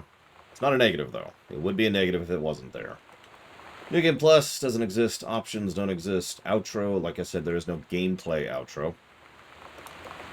Yeah, honestly, if it wasn't for the fact that there's an all lights on mode, which is just a straight up toggle, I would probably go ahead and give that a negative. Speaking of which, I'm going to go ahead and chop off the guessing game now as we're doing the audit. I know that's kind of a little bit late, but I did it, for once I actually did it late on purpose, because we kind of had a change of game at the last minute, which is not my fault, so... Oh, I know, right? We come home and it's like, hey, I'm finally home from Europe, and our parents are at a counseling session trying to fix their marriage. Our dad may or may not be struggling with his authorial career. We're not actually 100% sure where that's going. We never finished that. Mom is just doing her own thing. And little sis is anywhere from good to worse than dead. Just... I know. It's a little bit of the dad in me speaking. It's a little bit of the parent in me, which is worried about Sam just running off after robbing the house in the middle of the night while the parents are away. And I'm just sitting here like, do you know how bad that can go? Yeah, this is actual panic time. I have a phrase. I call it actually bad. You know, your car crashing isn't actually bad. You know, losing your job isn't actually... No, bad goes down from there. God. Okay, overall design doesn't exist. There's no pacing to speak of. There's no power progression curve. Yeah, these parents are apparently terrible parents. I don't know who to blame here, and I don't care. Blame game doesn't help anyone. Can we just find her and make sure she's okay? Call home? something? Ugh. Yeah, exactly. Actually bad is something you might not be able to recover from. Usually you don't. You just live with it. Assuming you do live, but you don't always. Sorry for getting emotional. It's just, I'm just thinking of my baby girl just running away. First of all, I'd be livid with her parents if that happened. But second of all, just she runs away, and it's like, hang on. Let me stop thinking about the 7,000 horrible things that could happen as a consequence of that. Let's start thinking practicality. Does she have a phone? Do we know where she's going? Do we know she's contacted? Do we know who they contacted last? Oh my god. Damage control. You know?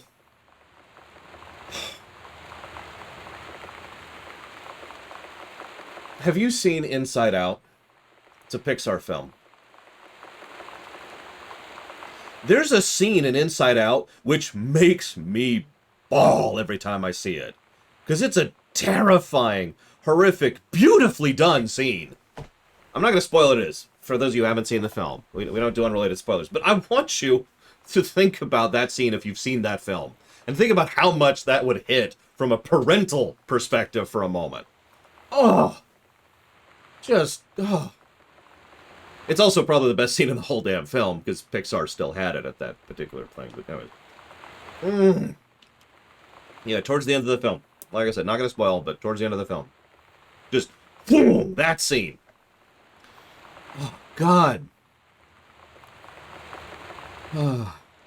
Sorry. Is Pixar done? I don't know. I'm just saying, Pixar does this.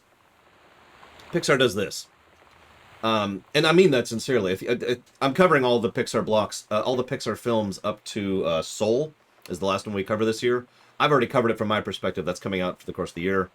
And what ends up happening, if you watch Pixar's overall thing, is they do this.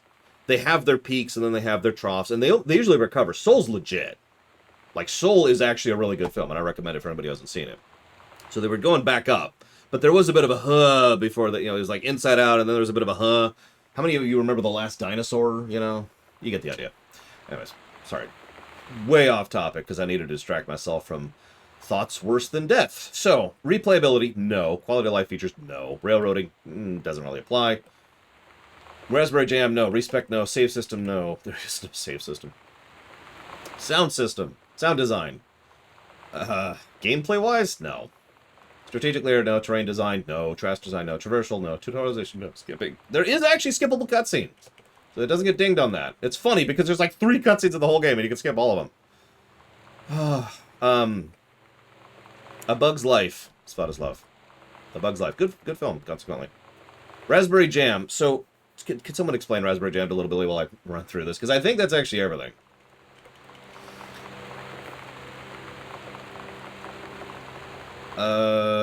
Yeah, no, that's it on the gameplay axis. Believe it or not, that lends us with a +1 to gameplay. Really does. And honestly, if it wasn't for the developer commentary or the level design, that wouldn't be there. So, +1 to gameplay. Woo! That sounds familiar. Just take it off the HUD. So, story.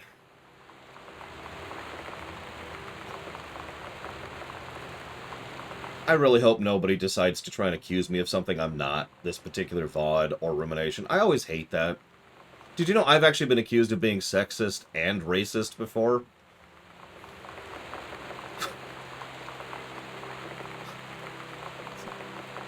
For some freaking reason. Oh, by the way, do you know why I was accused of being sexist? Because I criticized Janeway on Voyager.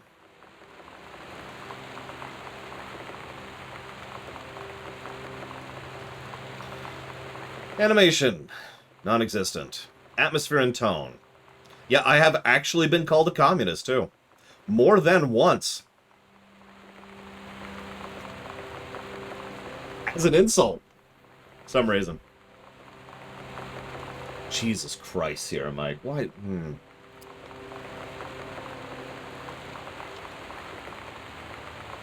Janeway does periodically suck, Ross. Just like Picard does. Just like Cisco does. Just like Kirk does. Just like Archer does.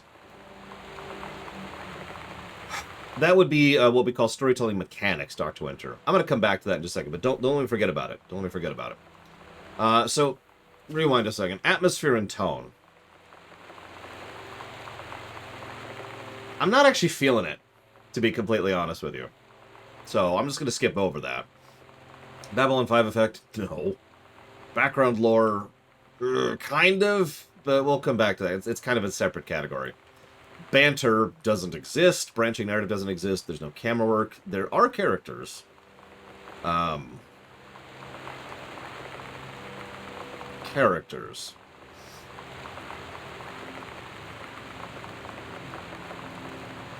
Really, Lunaire? Wow, that's impressive. I think that's up top worthy. Getting both of those. Oh, it's not in the same video. I'm sorry. Maybe that's not up top worthy. Yeah, I know, right, Kamek? I'm gonna skip over characters. Cinematics don't exist. Consequence storyline doesn't exist. Cutscene and comedy doesn't exist. Dialogue, there's not really much dialogue. Doodads. I do have to actually give a doodad positive. As much as we kept talking about the, the house. Let's be honest, the house is actually pretty well designed.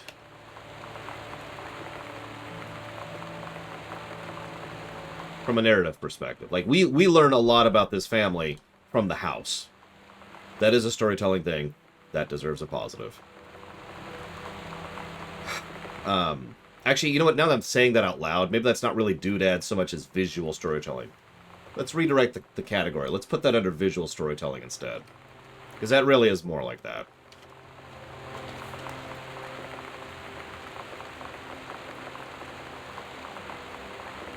Oh, it was the same video. Then that's up top worthy. Up top, Lunareth.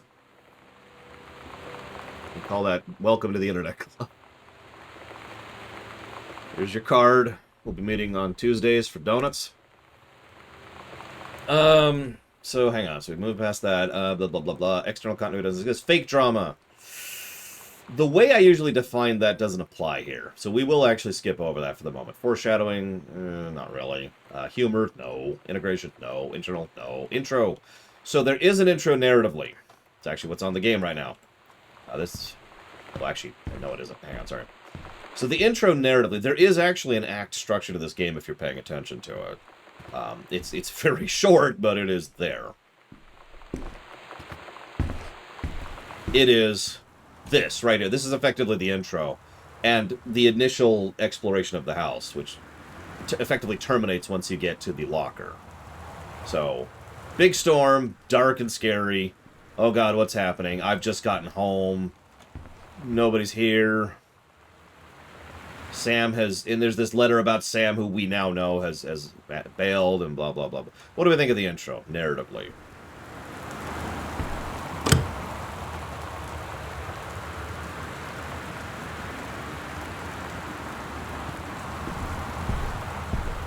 Now, this may sound harsh, but I actually find myself agreeing with Krenzler. I feel the intro is good enough to deserve a wash. And I agree it's probably the best part of the game, which is not so much. Like, there's actually a decent chunk of the hook. I could be talked up to a positive here. I could be talked up to a positive for the intro, just one. But it is definitely not a negative. And you know how harsh I am about intros. Yeah, there's hooks. There's I hesitated on atmosphere earlier. It's almost entirely because of this initial setup. This, huh? And this letter right here, which really just sets the stage of what exactly we're in for here.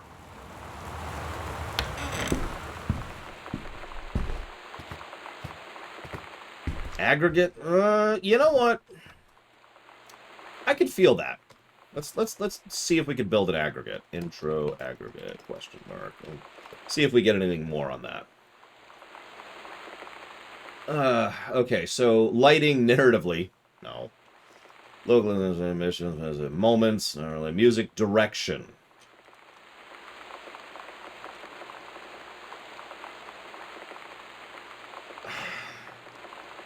So the question here boils down to, do the musical stings detract from the voice acting sections? That's really what this boils down to.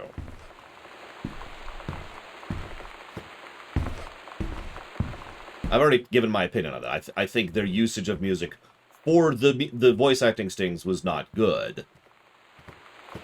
I find the usage of music elsewise to be good enough. Not really, Mega. It's just... I'll tell you a game that's hard to review, an MMO.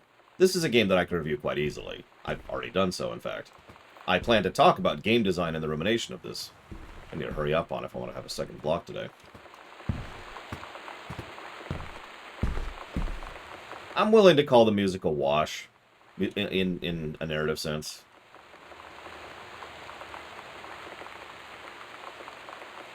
Yeah, it's a little bit too generic, it's a little bit too try-hard, and if I'm being 100% honest, I feel like the moments where she's voice acting would actually work better without music at all. I know that sounds like a weird thing coming from me, but picture this for a moment. Picture the general atmospheric music of exploration, then you find an object of interest, that triggers a thing, the music fades out, and we hear her voice for a bit.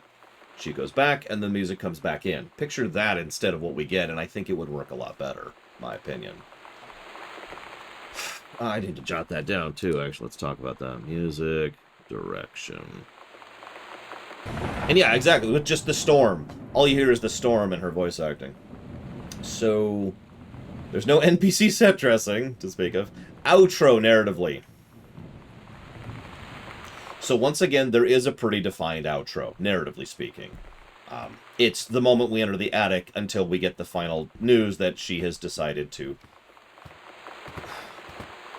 run away from home. Now, I think I've made my opinion clear. The reason I would like some input on this is it's hard for me to remove myself emotionally from how much it bothers me, the thought of, of a kid, of a 17-year-old kid running away from home under these circumstances. That's so terrifying. So I kind of want other people's input on this. And especially because the game was clearly trying for this uplifting thing, right? Like the music especially was trying for this is a good thing, I'm following my dreams kind of a message. And I'm just sitting here thinking, oh my god, please let her be let her be okay, right? Because yeah, so if we break it down, if we remove ourselves emotionally for a moment, what we're left with is the emotional severity and intensity of young love. Whether it's good or bad, I'm not giving an opinion on. That is what we're seeing. This is a young person who is feeling that, we called it intensity earlier, it's a great word for it. There is an intensity to how we have our emotions at that part of our lives. It's kind of because of everything going on at the same time, right? And I do think there's some cultural problems there, but let's not get into that. Point being, so that's what she's going through. That's the first thing we interact with. And then we have the voice clip about her being super sad, and then we get the bit where she talks about receiving the message on the answering machine, which we actually already heard by that point in time, and she said yes. This is when the music gets really uplifting, and I already said this, trying to make this feel like it's a big, hopeful thing, good ending kind of a thing. And this is when we get the final puzzle piece. Everything that's happened before makes perfect sense. She's run away because of all the garbage that's been going on right now. Let's just summarize that for a second. And we don't know what's going on. We don't know specifics. We don't know how it went. We don't know how far they got. We don't know if they already turned around. We don't know if they went to her girlfriend's house. Because apparently her girlfriend's parents are more cool. Like we heard that earlier in some of the letters. She stole stuff from the house. I'm not sure what I think of that. Honestly, it'd be completely blunt. That's actually kind of a secondary concern right now, but whatever. And then we've got the final letter, which doesn't actually do anything. The very, very final thing, the thing that actually triggers the ending, which is just the letter to us, Katie, which basically says, I wish I could be there in person, but it's impossible. There's no possible way I could have been, had a brain in all of this situation. And again, it feels like it's this big, don't worry, I'm chasing my dreams moment. And I get what you're going for, game. I do. It's trying to be yourself about being a lesbian. I get that. But as I've said so many times, if you're going to have a theme to your work, regardless of what it is, you have to earn it. And I don't think it earned that. I cannot get past the practicality and the reality of the story that they have told. Oh, trust me, I know, Geludo. Why do you think I tend to be so protective of people in that age range? I remember how stupid I was when I was 17. So, see you around, President. So, yeah, I feel like even if we remove myself emotionally from the perspective... Wait, what other stream? I knew it, you traitor, Kressler! Even if I remove how much I'm worried and scared and all the emotional impact of that from the moment, what I have here is a badly constructed outro. So, I think we've pretty much walked our way through this and talked ourselves into at least one negative for story, for the outro. Krenzler, how could you?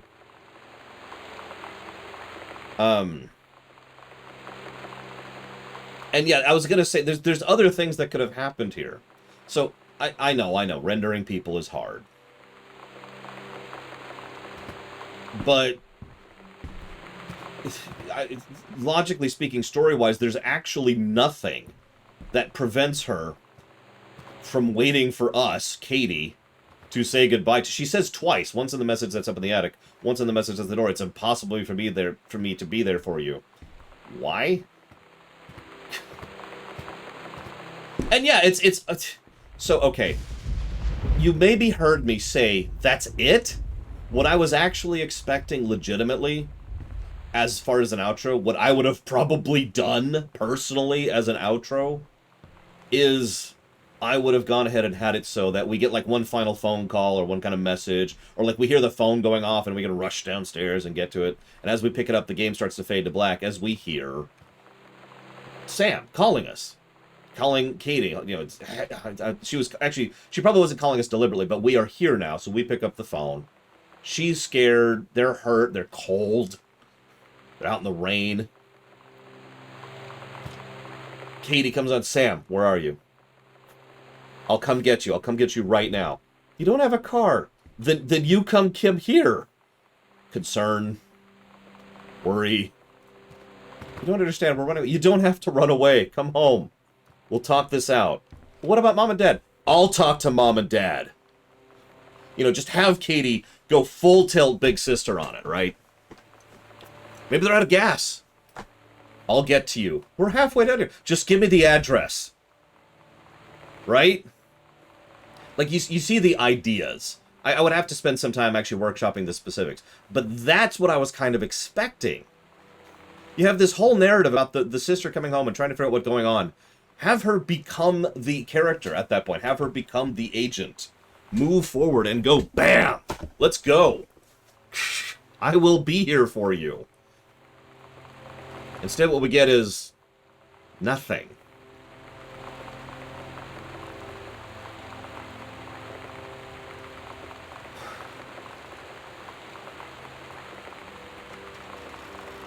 Well, yeah, have an actual conversation, you know? Man, I would too, Mockingburns.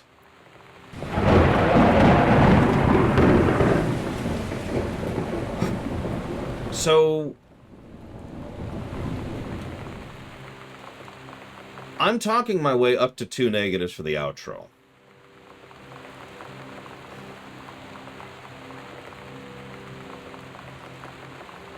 Because I feel like it technically fails, and I feel like it emotionally fails.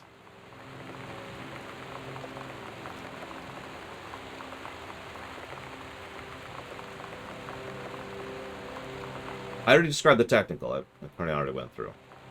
Yeah, though, this is no Mass Effect 3. This is no Neverwinter Nights 2. This is no KOTOR 2. Those are 3 negative territories. But this...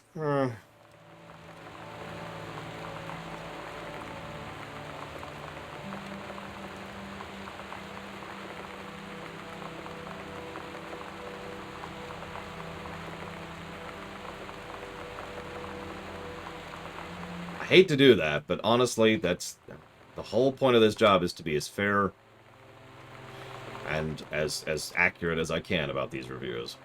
And we'll see. Yeah, no, this is not a -3 to outro.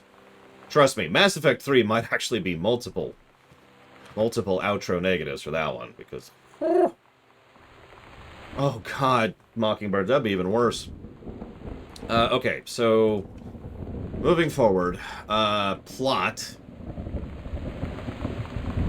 It's pretty damned bad, Spot is Love. The only reason a review of Neverwinter Nights 2 might not get 3 negatives for the outro, actually probably closer to like 4 because the last boss fight sucks too, is because of the fact that it's not actually the outro, it's just the outro and then it's continued in the DLC. But even that is kind of a debatable, you know? Even that's kind of a... but we'll debate that if we ever get there. Pacing and plot.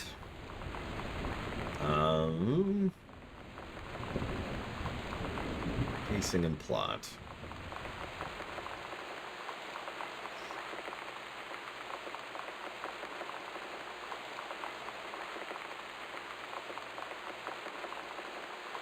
No, the dungeon before it, Loner. Shadow King fight's fine, I agree with that. But you remember that last dungeon? Because I have no good memories of that last dungeon, including the last time I played it, which was on camera.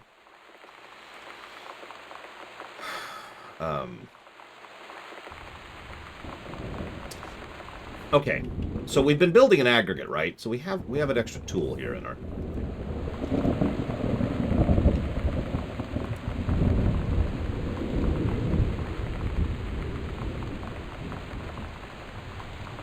Let's add pacing to the aggregate.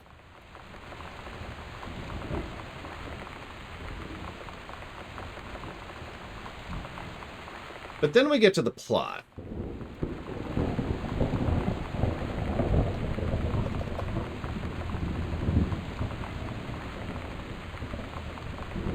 I'm actually going to skip over the plot, I think. I think I'm just going to do that. Let's do this. Let's do this for pacing. And back here we had something for the intro. There we go. So let's skip forward a little bit to story sequencing, which doesn't actually apply in this case. Staying with storyboarding. Storytelling mechanics. This is what I asked Dr. Winter to remind me of. So the voice logs are obviously a storytelling mechanic, which are just triggered by certain triggered events. But the real storytelling mechanic is this stuff. This is the storytelling mechanic of this game. Finding random, and this is how we were going through. This is the main thrust of the game's content, I would go so far as to say. Finding this stuff here and learning piecemeal as we're going through it. I do feel like, you can go ahead and shoot me down on this if you want, but I do feel like this method of storytelling, this mechanic, shut up, is actually pretty good. Not really the voice acting clips so much as the learning as we go through. So I'm going to jot that down in positive territory.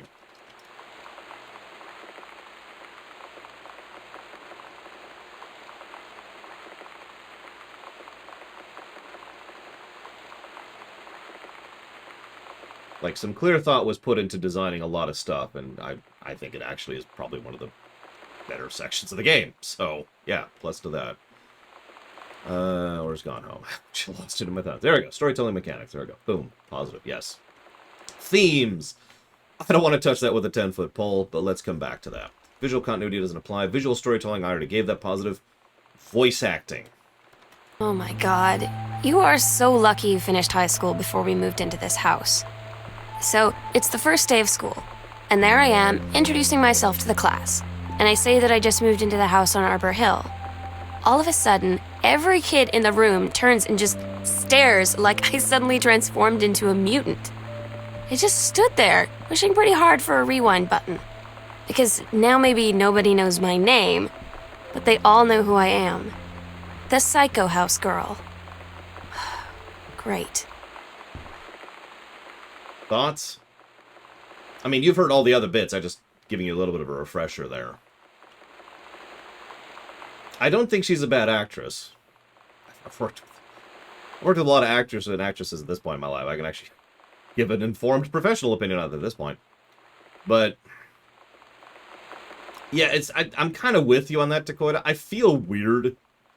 It feels unusual giving a voice acting positive to a game that has probably about 2 pages of dialogue in a total.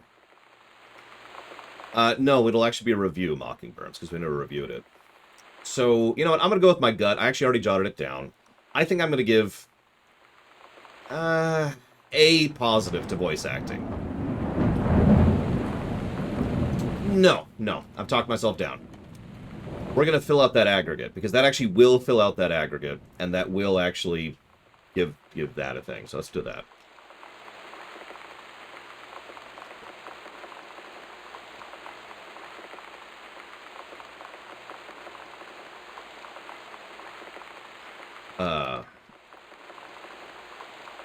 I will be returning later. I need to hurry up. We spent like 30 minutes doing this audit. There's a lot to discuss here. What do we want from me? So that we got to talk about themes, don't we? I don't want to talk about themes.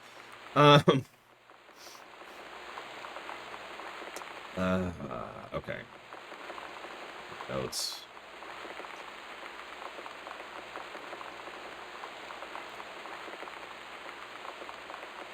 Themes, because this is a theme game. This is obviously a game completely centered around its core theme.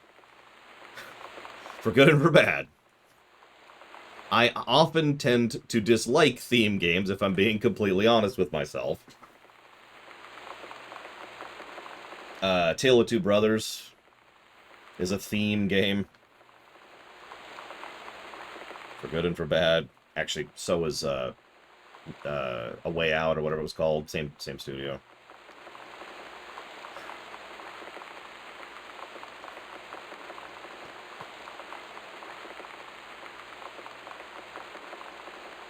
It's so hard for me to judge a theme like this. It really is.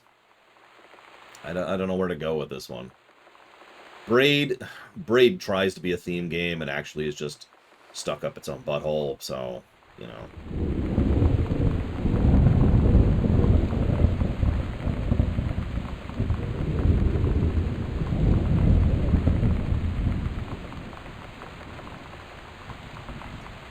So, okay, apparently we're running into terminology problems, has us, because I would not call Plague Tale a Tale of Innocence. Oh my god. I would not call the Rat game a theme game. So, let me go ahead and define a theme game. A theme game is when you've got your priority list, and theme is on the top, and everything else takes a backseat to that. That's a theme game.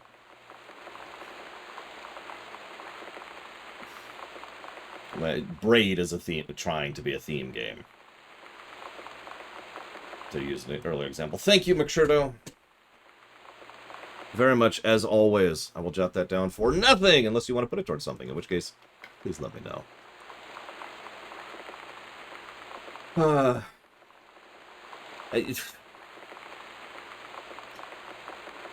The problem here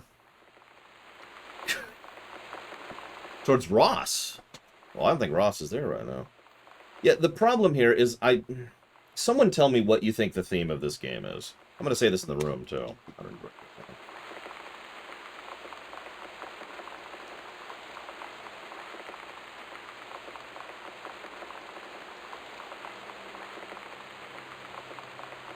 No, Svatoslav.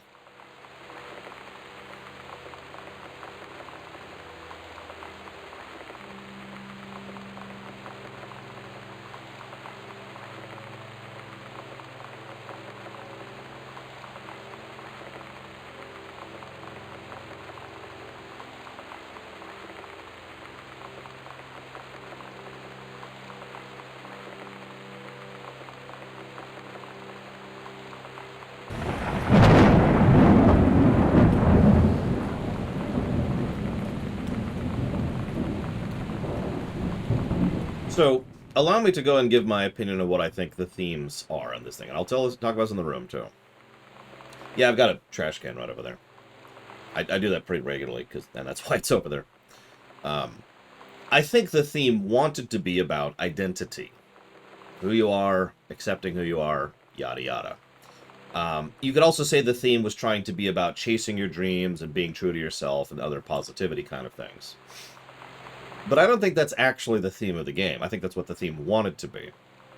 I think the theme is, I mean, teenagers, to put that as simply as I can. You could add something else on top of that if you want to. Teenage love, teenage family, teenage school. But you get why I just say teenagers. This is clearly someone who doesn't really know herself or who she is or how she is or why she is, which is why we get into the identity thing. But the problem is, what I see is someone who really, really, really needs someone with a frickin' brain who actually cares about her to actually be there for her. And maybe she doesn't have that. I don't know. Our character is a non-character, so we have no idea what kind of character we're playing. And we don't really know much about the parents other than the more professional sides of their lives. So what I'm trying to say is, I feel like the intended theme isn't the theme, and I'm not even sure what the actual theme is. Which means it kind of fails on the theme perspective. Now, I'm not sure that's actually negative-worthy, but I can't give myself to give a positive for what is so obviously a theme game.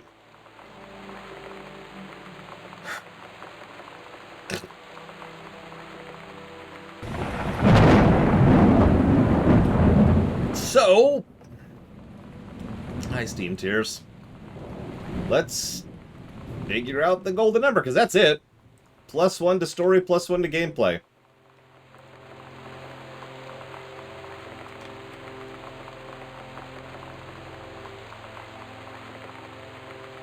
That's not what goes there. This one. There we go. Yeah, it's not a good score. It's not. It's net positive. Anything above 0 is good. We've talked about this. But that's not a great score. And that makes me sad. But what can I do?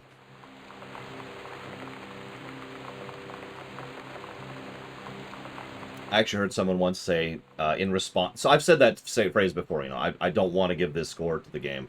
And I've actually heard someone in a VOD comment specifically say, well, then why didn't you do something else? And I feel like that person misses the point. The score is supposed to reflect reality, not decide reality. I didn't make the game, you know? Anyways. Ugh. That's an interesting thought. Us not being silent would probably have helped. You know, reacting to things as we learn. Hell, you know what I would have done? Because I know you could do this in Unity. Change our move speed as we figure out a couple of things. Like, as we get to the panic point. Make it so we literally start running. Now, obviously, the intention is for the player to start running forward and figure out what's going on. But think about that. Think about how that would change the presentation of the game, if ever so slightly. As we're like, oh god, oh god, oh god, right? You know, to imply the idea that we, the character, are now actually freaking out over what's going on with our sister. Actually, surprisingly decent density. Yeah, maybe just get a little bit of a heartbeat. You remember how, I hate to keep talking about one of the best games ever, but remember back in Plague Tale Innocence, there was those little voice acting tidbits that were added whenever we were right next to a guard and we were stealthing? Just the kind of the panicked, struggling to keep our breathing under control sound, you know? Or yeah, maybe like a trembling hand as you get later on. Like, there's lots you could do of little tidbits to make us a character.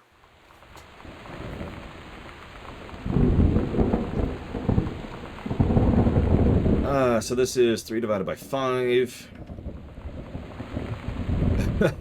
And 2 divided by 3.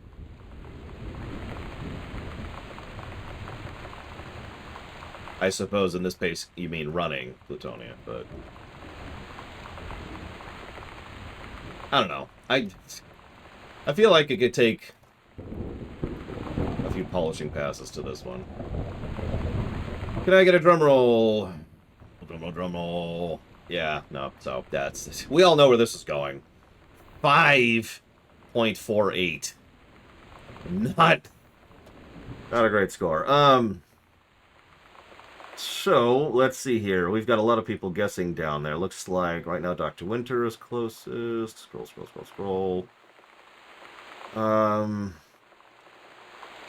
That is not a good score at all. You know, the system. I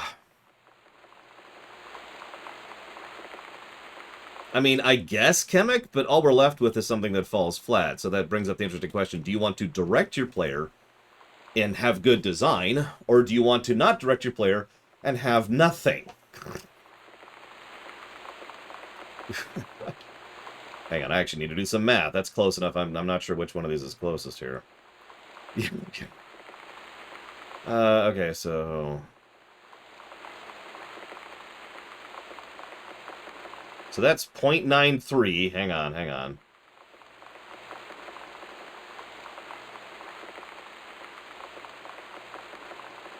that's going to be... 1.4. Okay, so it is Dr. Winter. That was actually... Getting down to the points here. Less than whole numbers, but Dr. Winter wins. And is putting that towards Darkest Dungeon. Okay.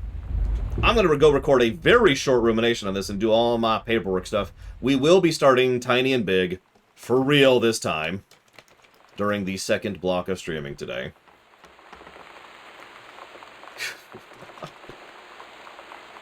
And thank you, Mockingbirds, very much. I'm sorry about the ad. I wish to God I could just turn those off. Not that I want Twitch to hear me, but it would be worth paying a certain amount of money a month to me to just disable ads permanently on my channel. Don't let Twitch hear that. That's not something they need to monetize. But anyways, I hope you've enjoyed such as it is. I'll see some of you in a few hours. I'll see the rest of you tomorrow.